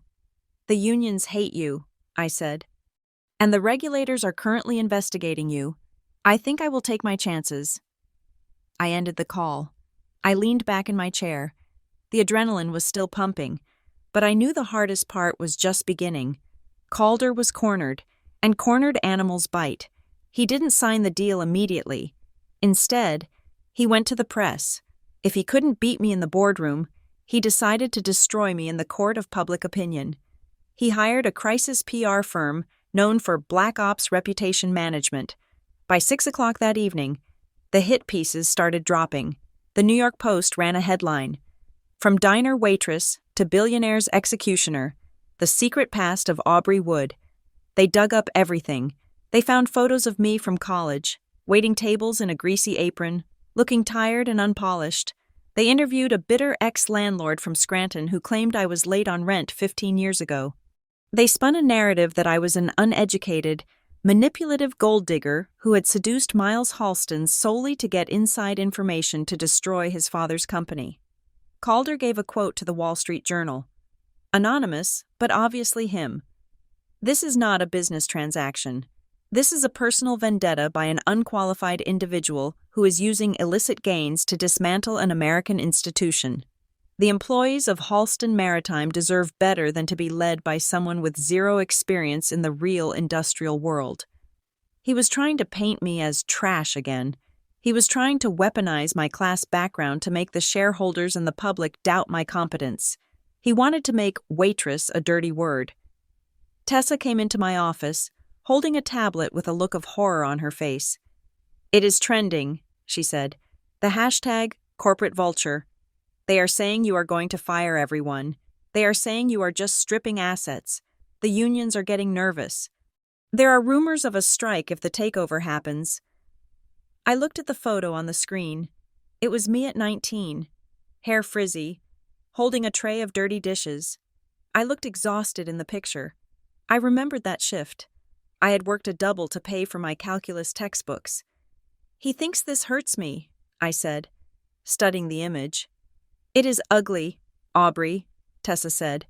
"We need to issue a denial. We need to flood the zone with your credentials, your patents, your degrees." "No," I said. I stood up. I walked to the window and looked at the reflection of the woman in the glass. The tailored suit, the power, the money. "He is trying to shame me for working," I said. "He is trying to shame me for struggling. He thinks that because he was born on third base, hitting a triple is easy. He thinks that being a waitress makes me less than him." I turned to Tessa. "Set up a live stream," I ordered. "A press conference?" Tessa asked. "No," I said. "An internal town hall. For the employees of Halston Maritime. Send the link to every company email address, every dock worker, every engineer, every admin assistant. I want to talk to them. Tonight, 8 o'clock. Aubrey, that is risky," Tessa warned. "The lawyers." "Forget the lawyers," I said. "This isn't a legal problem. It is a leadership problem. Calder is trying to divide the company. I need to unite it." At 8 o'clock, I sat in front of a camera in the Van Ter media room. I didn't sit behind a desk. I sat on a stool. I wore a simple white shirt, sleeves rolled up, no jacket, no jewelry. The red light went on. "Good evening," I began. "My name is Aubrey Wood." I looked directly into the lens. "By now, you have probably seen the headlines. You have seen the photos of me waiting tables. You have read the quotes from anonymous sources saying that I am unqualified, that I am trash, that I am coming to destroy this company." I paused. I am not going to deny those photos. In fact, I am proud of them. Yes, I was a waitress. Yes, I scrubbed floors. Yes, I grew up in a town where people had to choose between paying for heat or paying for medicine. I know what it feels like to stand on your feet for 12 hours for minimum wage. I know what it feels like to be invisible to the people sitting at the best tables. I leaned in closer. Calder Halston thinks that background makes me weak. He thinks it makes me unfit to lead you. But I think it makes me the only person who can lead you. Calder Halston has never worried about a paycheck in his life. He has never had to choose which bill to pay. He looks at this company and he sees a piggy bank for his family. He looks at you, the people who actually do the work, the people on the docks, the people in the maintenance crews, and he sees overhead. He sees numbers. I don't see numbers. I see people, because I was one of you. I picked up the term sheet I had sent to the board. This is the proposal I sent to the board today, I said, holding it up. It is not a liquidation plan. It is a rescue plan. I am putting $1,500,000,000 of my own money into this company, not to buy yachts, not to pay dividends, but to fix the ships you work on, to upgrade the safety systems that have been ignored for 10 years, to secure the pension fund that Calder raided. I dropped the paper. I am not here to strip this company. I am here to save it from the people who think they are better than us. I am here to prove that a waitress knows more about hard work and loyalty than a billionaire ever will. Calder Halston called me trash, I said, my voice shaking slightly with controlled anger. And if you work with your hands, if you punch a clock, if you worry about your rent, he probably thinks you are trash too. But we know better. We know that we are the ones who keep the lights on. We are the ones who move the world. My name is Aubrey Wood, and if you stand with me, I promise you, no one will ever look down on this company again. I signaled to cut the feed. The room was silent. Tessa was staring at me, her eyes wide. How was it? I asked, suddenly feeling exposed. Tessa looked down at her tablet. The internal chat servers at Halston just crashed. Crashed? Overload, she said. Thousands of messages. They are not talking about a strike anymore. Aubrey. She showed me the screen. A stream of comments from Halston employees was scrolling by so fast it was a blur. Finally, someone gets it. She sounds like us. My dad was a coal miner. Let's go, Aubrey. Fire Calder. Hire the waitress. I let out a breath I didn't know I was holding. Calder had tried to use the class war to kill me. But he forgot one thing. There are a lot more of us than there are of him. He had lit a match hoping to burn me, but he had thrown it into a room full of people he had been dousing with gasoline for years. The next morning, the board of directors of Halston Maritime Energy convened. The pressure was insurmountable. The stock was tanking. The bondholders were knocking at the door with a bankruptcy petition, and the workforce was openly revolting against Calder. At 10 o'clock. My phone rang. It was the chairman of the board. Ms. Wood, he said, his voice defeated but respectful. We have reviewed your proposal. We have reviewed the additional files regarding the Gulf terminal. We accept. And Calder? I asked. Mr. Halston has been removed as CEO, effective immediately, the chairman said. He has been barred from the premises. Good, I said. Send over the papers. I want to sign before lunch. I hung up. I walked over to the window. The city looked different today. It didn't look like a fortress of the elite anymore. It looked like a place that could be conquered. Brick by brick, if you were willing to get your hands dirty. I had bought the company. I had fired the man who insulted me, but the victory wasn't just in the transaction. It was in the fact that I hadn't had to pretend to be one of them to do it. I had won as myself, Aubrey Wood, the waitress from Scranton, the owner of Halston Maritime. Now, there was only one loose end left to tie up. The man who had walked away from it all. Miles. I thought the war was over when the chairman called me. I thought the beast was slain. But I had underestimated the sheer survivalist desperation of a man who believes he is chosen by God to rule the earth. Calder Halston did not pack a box and leave. He did not sign the surrender papers. Instead, 10 minutes after I hung up with the chairman, my legal team's monitors started flashing red. He triggered it, Marcus Thorne said, staring at the screen with disbelief. He actually triggered it. The poison pill? I asked. The shareholder rights plan, Marcus corrected, his voice grim. He found a loophole in the bylaws. He claims the board's vote to remove him was illegitimate because of external coercion. That's you. And he just authorized the issuance of new stock rights to every shareholder except the acquirer. He is diluting the equity. If we want to buy 51% now, it will cost us 3 times as much. He just turned a $1 billion deal into a $3 billion suicide mission. I slammed my hand on the desk. Calder was willing to devalue his own company, destroy the equity of his own family, just to keep me out. It was a scorched earth policy. If he couldn't rule the kingdom, he would burn the fields so I would inherit nothing but ash. And that is not all, Tessa said, walking into the room with a tablet pressed to her chest. He is calling in the cavalry. He has petitioning the Committee on Foreign Investment in the United States and the Department of Energy. He is spinning this as a national security crisis. I grabbed the tablet. There it was, on a major news network. A breaking news banner. Energy. Tycoon claims hostile takeover threatens grid stability. Calder was playing the Patriot card. He was claiming that Vantair Gridworks, a company known for innovation and efficiency, was actually a destabilizing force, a speculative tech entity that would compromise the critical infrastructure of the eastern seaboard. He was demanding a federal injunction to halt the acquisition until a full national security review could be conducted. That review would take months. By the time it was over, Halston Maritime would be bankrupt, but I would be gone. He wants to bleed me out, I said, realizing the strategy. He knows he can't win on the money, so he wants to drown me in red tape. We have a hearing, Marcus said, looking at his phone. Emergency session. The State Energy Commission is freaking out. They called a closed-door meeting for 4 o'clock this afternoon. Calder will be there. You need to be there.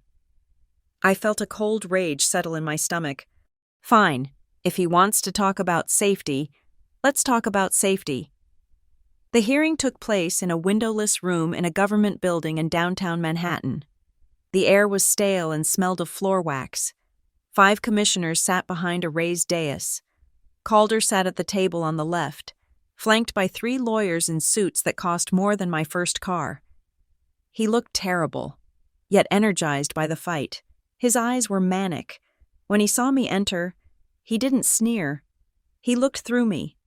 As if I were a ghost he was trying to exorcise. Mr. Halston, the late commissioner began, you have made serious allegations regarding the suitability of Vantair Gridworks to operate critical energy infrastructure. You have 10 minutes. Calder stood up.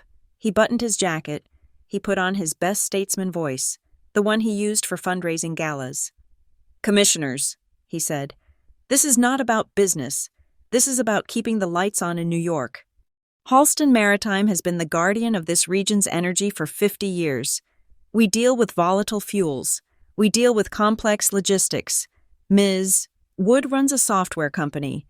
She thinks she can run a tanker fleet with an algorithm. If you allow this hostile takeover, you are handing the keys of our energy security to an opportunist who views this essential service as a video game. He pointed a shaking finger at me.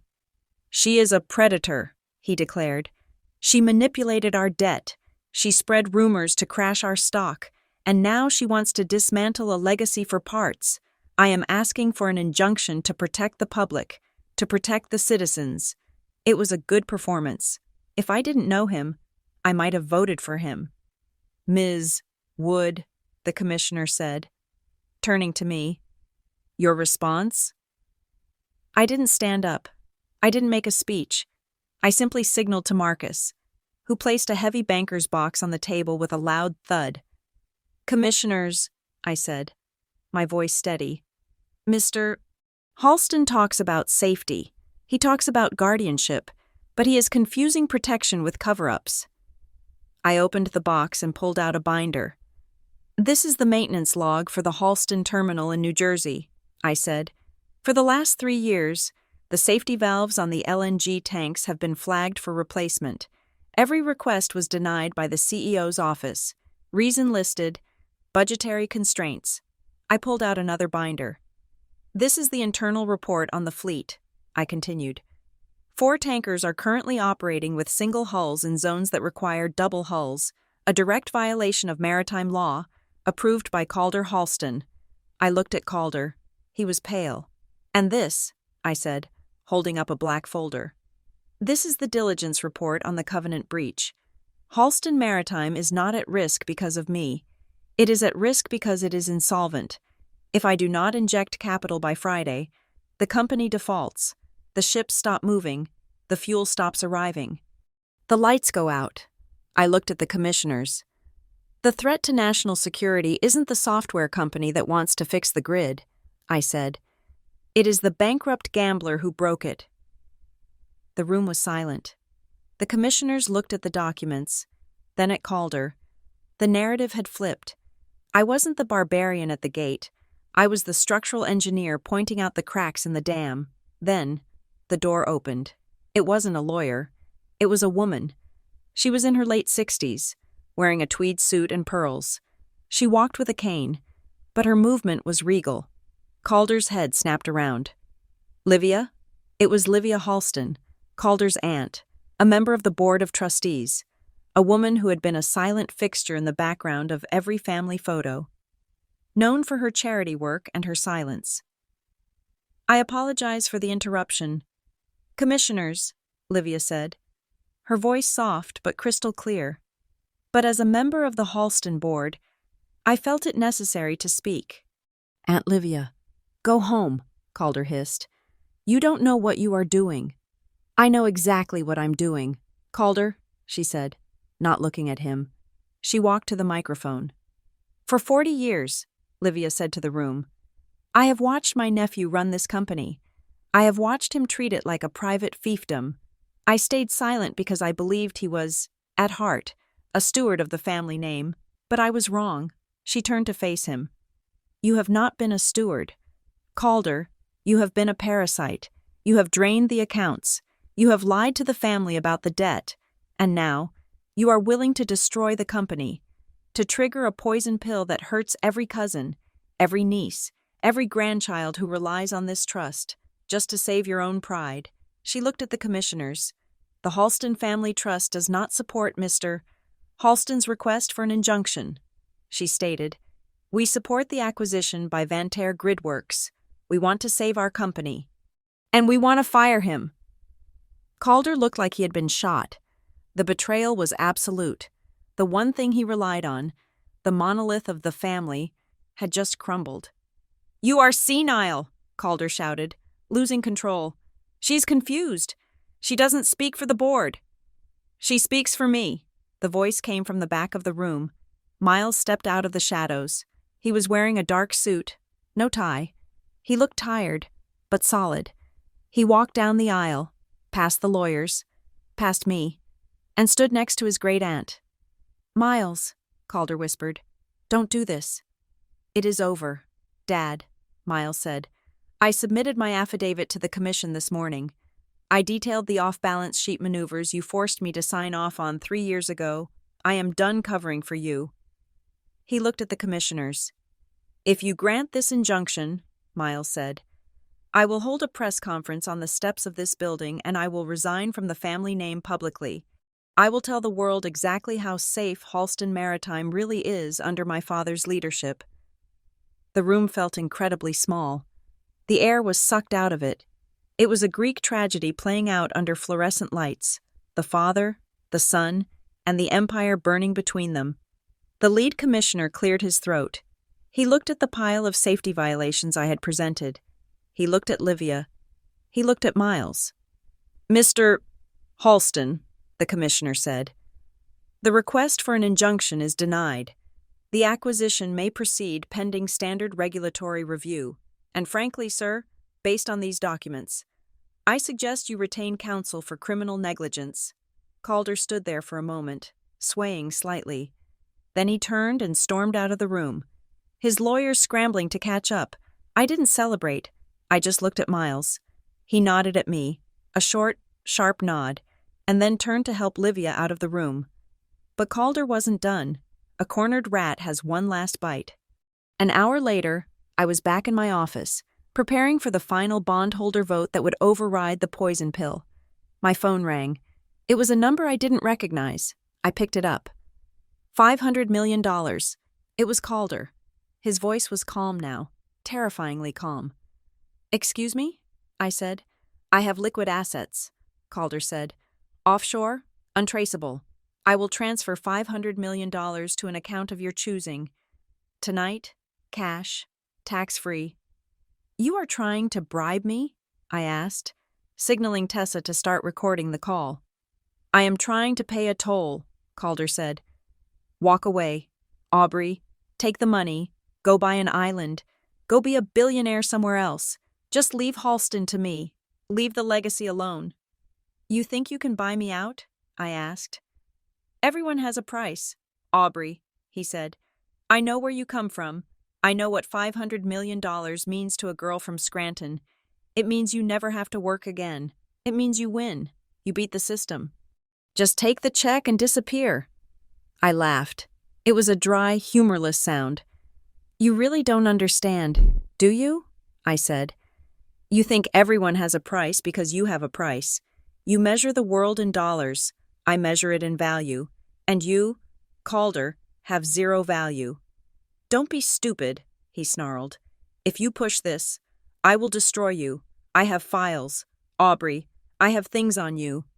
"You have nothing," I said. "And I have your safety logs. I have your son. I have your aunt. And in about 2 hours, I will have your company." "You will regret this," he whispered. "I doubt it," I said, and hung up. "He tried to pay you off?" Tessa asked, eyes wide. "He is desperate," I said. "He knows the poison pill won't hold now that the family has turned against him. He is looking for an exit." But he had one more card, the dirtiest one. At 7 o'clock, 2 hours before the final vote, a story began to circulate on the dark web finance forums. Then it jumped to Twitter. Then it hit the blogs. Breaking. Aubrey Wood accused of insider trading and market manipulation. Emails leaked showing collusion with short sellers. It was a fabrication, a sophisticated deep fake of email chains purporting to show me coordinating the stock crash with hedge funds. It looked real. The timestamps matched. The language sounded like me. "This is bad," Marcus said, looking at the rapidly spreading rumor. "If the SEC sees this, they will halt the deal. They have to investigate. It will freeze us for weeks." "It is a lie," I said. "He forged them." "Proving that takes time," Marcus said. "Time we don't have. The bondholders are voting at 9. If they think you are under investigation, they will spook. They won't back your restructuring plan." My phone buzzed. It was Julian Pike from Rutherford Pike Advisory. "Aubrey," Julian said, his voice urgent. "We have a problem. The bond committee is wavering. They saw the leak. They are asking if it is true." "It is Calder," I said. "He is planting it." "We need proof," Julian said. "Now, before 9 o'clock. I looked at Tessa. "Get the IT team. Trace the origin of that leak." "We are trying," Tessa said, typing furiously. "But it is routed through a dozen proxy servers in Russia and China. It is professional." I felt a cold sweat break out. He was going to win. He was going to win by cheating, right at the finish line. He was going to muddy the water so much that everyone would drown. Then, my computer pinged. A new email. From Miles. Subject: "He is in the library." I opened it. It was a screenshot of a remote desktop login. Miles had access to the home network at the Halston estate. He had logged into the router logs. The screenshot showed a direct upload to a known leak site. The IP address wasn't Russian. It wasn't Chinese. It was 192.168.1.5. The static IP of the desktop computer in Calder Halston's private library in Sag Harbor. Miles had caught him. He had caught his father in the act of uploading the forged documents. "Tessa," I shouted, "send this to Julian. Send this to the SEC. Send this to the bondholders." "What is it?" "It is the smoking gun," I said. "Miles just proved that the leak came from inside the house. We sent the proof."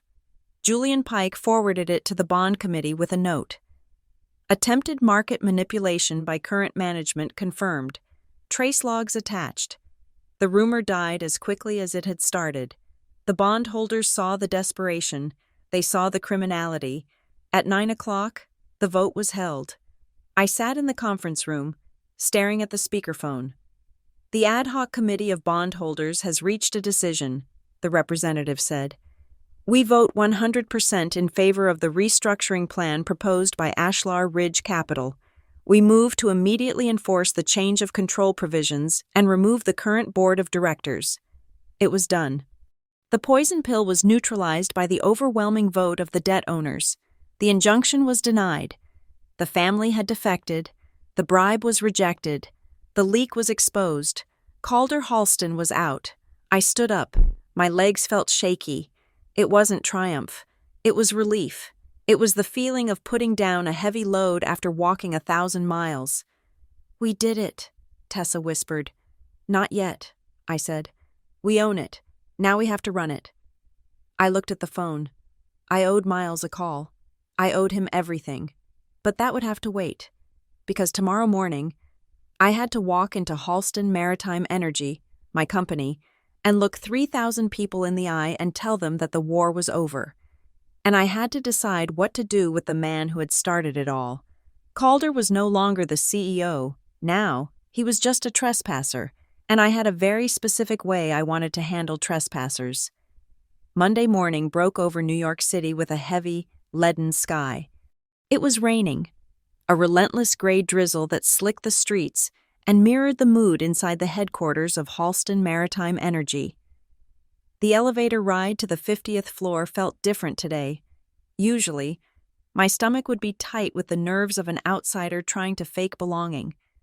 Today, my pulse was steady. I wasn't an imposter anymore. I was the landlord coming to collect the rent. When the elevator doors opened, the hallway was a zoo. Reporters were jammed shoulder to shoulder, their cameras flashing like lightning storms, microphones thrust out like spears. They were shouting questions about bankruptcy, about the fraud allegations, about the mystery buyer. Ms. Wood, is it true you are liquidating the fleet? Ms. Wood, is Calder Halston going to jail? I didn't answer. I walked through the gauntlet, flanked by Marcus Thorne and a phalanx of security guards. I looked straight ahead at the double mahogany doors of the boardroom. Inside, the atmosphere was funereal. The board of directors sat around the massive oval table. They looked like wax figures melting under the heat of the crisis. At the head of the table sat Calder Halston. He looked 10 years older than he had last week. His skin was gray, his eyes sunken. He was clinging to the chairman's seat as if it were the only thing keeping him from falling off the edge of the earth. On the wall, a giant screen displayed the stock ticker for Halston Maritime. It was hovering at $4.12. A week ago, it had been $40. The heartbeat of the company was thready, irregular, and failing. I didn't wait to be invited in. I walked to the empty chair at the opposite end of the table, the position of the challenger. Marcus placed a stack of documents in front of me. "Good morning," I said. My voice was not loud, but it cut through the murmuring like a knife. Calder looked up. Hate radiated from him, hot and toxic. "You have some nerve showing up here," he rasped. "After the lies you spread, after the panic you caused. I am here as the representative of the ad hoc committee of bondholders," I said, ignoring his outburst, "and as the principal of Ashlar Ridge Capital, which now holds 62% of your distressed debt. I am not here to argue. Calder, I am here to present the terms of your survival," I signaled to Marcus, who distributed the bound presentation decks to the board members. "This is the rescue and restructuring plan," I said. "It guarantees a capital injection of $1,500,000,000 within 48 hours. This will satisfy the covenant requirements. It will pay the vendors. It will keep the lights on." I paused, looking around the room. "But capital is not enough," I continued. "Money fixes the balance sheet. It does not fix the culture. We have a 12-month plan to modernize the fleet, implement the safety protocols that were ignored, and pivot to sustainable logistics. But this plan comes with a non-negotiable condition. And what is that? A board member asked, flipping through the pages.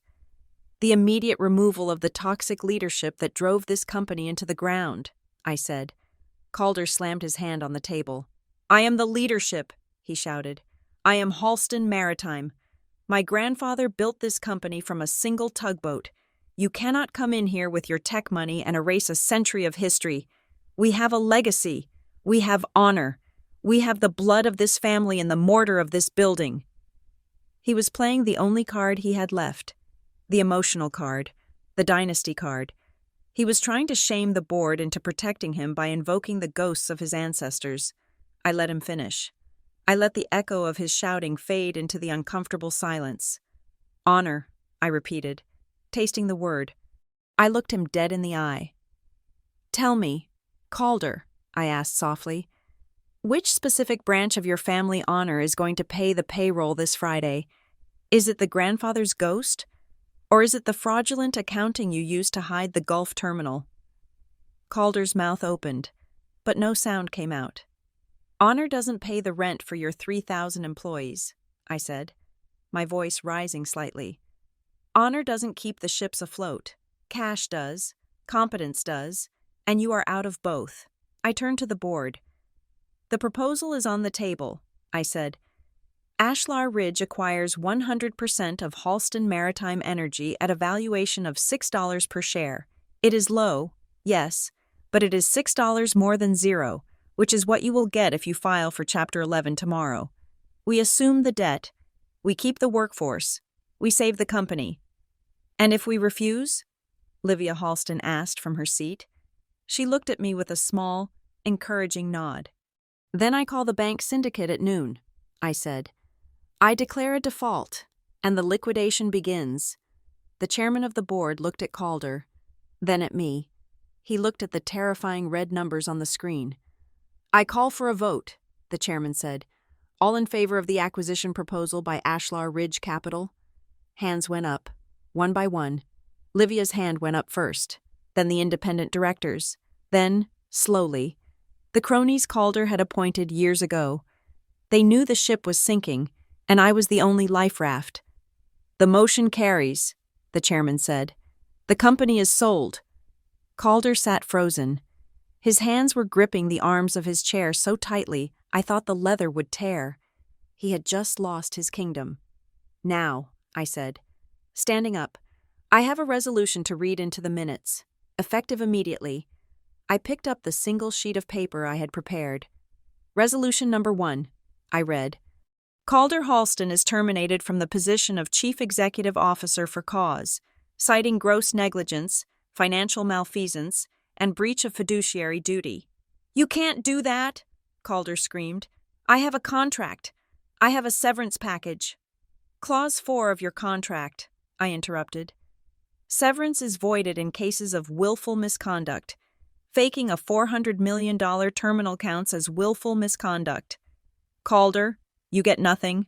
No golden parachute, no consulting fees, no office, no driver. I looked up from the paper. And furthermore, I added, you are permanently banned from entering any Halston Maritime property, effective this minute. Calder stood up, his face purple with rage. He pointed a shaking finger at the room, at the people who had served him for decades. I built this, he roared. I made you all rich. I built this empire. And you let this waitress come in here and steal it? I built this by being tough. I built this by doing what had to be done. No, I said. My voice was ice cold. You built this by treating people like trash. You built it by cutting corners and crushing anyone who stood in your way. That is not building. That is bullying. I walked around the table until I was standing just a few feet from him. I am going to operate this company differently, I said. I am going to operate it by treating people like human beings. That is the new standard. You will fail, Calder spat. You need the Halston name. The industry respects the name. The industry respects results, I said. Suddenly, a chair scraped back. Miles stood up. He had been sitting quietly at the far end of the table. a silent observer to his father's execution. Now, all eyes turned to him. "Miles!" Calder gasped, looking for an ally. Tell them this is insanity. Defend your inheritance." Miles looked at his father. There was no anger in his face anymore, just pity. "I support the resolution," Miles said clearly. "What?" Calder whispered. "I support the acquisition," Miles repeated. "And to ensure there is no conflict of interest, I am formally relinquishing my claim to the family trust and my seat on this board. I am walking away. Dad, I am ending the cycle." "You are giving up everything," Calder screamed. "For her?" "No," Miles said, looking at me with a soft, sad smile. "For me, I don't want to be the king of trash anymore." The silence that followed was absolute. The dynasty was dead. The son had not just refused the crown, he had melted it down. I pressed the button on the intercom. "Security," I said. "Please escort Mr. Halston from the building." 2 large security guards entered the room. They weren't the ones Calder used to tip. They were new hires. They didn't know him as the Emperor. They just saw an angry old man who had been fired. "Mr. Halston," the lead guard said. "This way, please." Calder looked around the room one last time. He looked for sympathy. He found none. He looked at Livia, who turned her head. He looked at Miles, who looked down. He straightened his jacket, trying to summon one last shred of dignity. He began to walk toward the double doors, the grand entrance he had walked through for 40 years. "Calder," I called out. He stopped and turned. I pointed toward the back of the room, to a discreet gray door near the kitchenette. "Not that way," I said. "Excuse me?" he snarled. "The main lobby is full of press," I said. "And frankly, the main lobby is for people who know how to behave, for people who know how to treat guests with respect." I gestured to the gray door. "Please use the service elevator," I said. "It goes straight to the alley. It is more appropriate." Calder's eyes bulged. It was the exact echo of the humiliation he had served me. He remembered. I saw the recognition in his eyes. He remembered the dinner. He remembered how he had made me feel small. Now, he was the small one. He didn't argue. He couldn't. He looked at the service door, then bowed his head. He turned and walked out the back way, flanked by security, disappearing into the gray steel box that carried the trash. The door clicked shut. I turned back to the board. The tension in the room broke. People exhaled. "Okay," I said, clapping my hands once. "Let's get to work. I am appointing a new interim CEO, Sarah Jenkins from Vantair Operations. We are instituting a new safety audit starting tomorrow, and I am establishing an employee retention fund of $50 million to bonus the staff who stuck with us through this chaos." The board members nodded. They were shell-shocked, but they were nodding. They realized that this wasn't just a hostile takeover, it was a liberation. "Meeting adjourned," I said. The room cleared out slowly. Miles lingered for a moment, looking at me. We didn't speak. There was nothing left to say. He nodded, a gesture of respect and finality, and walked out the main doors. I was alone. I stood in the silence of the boardroom.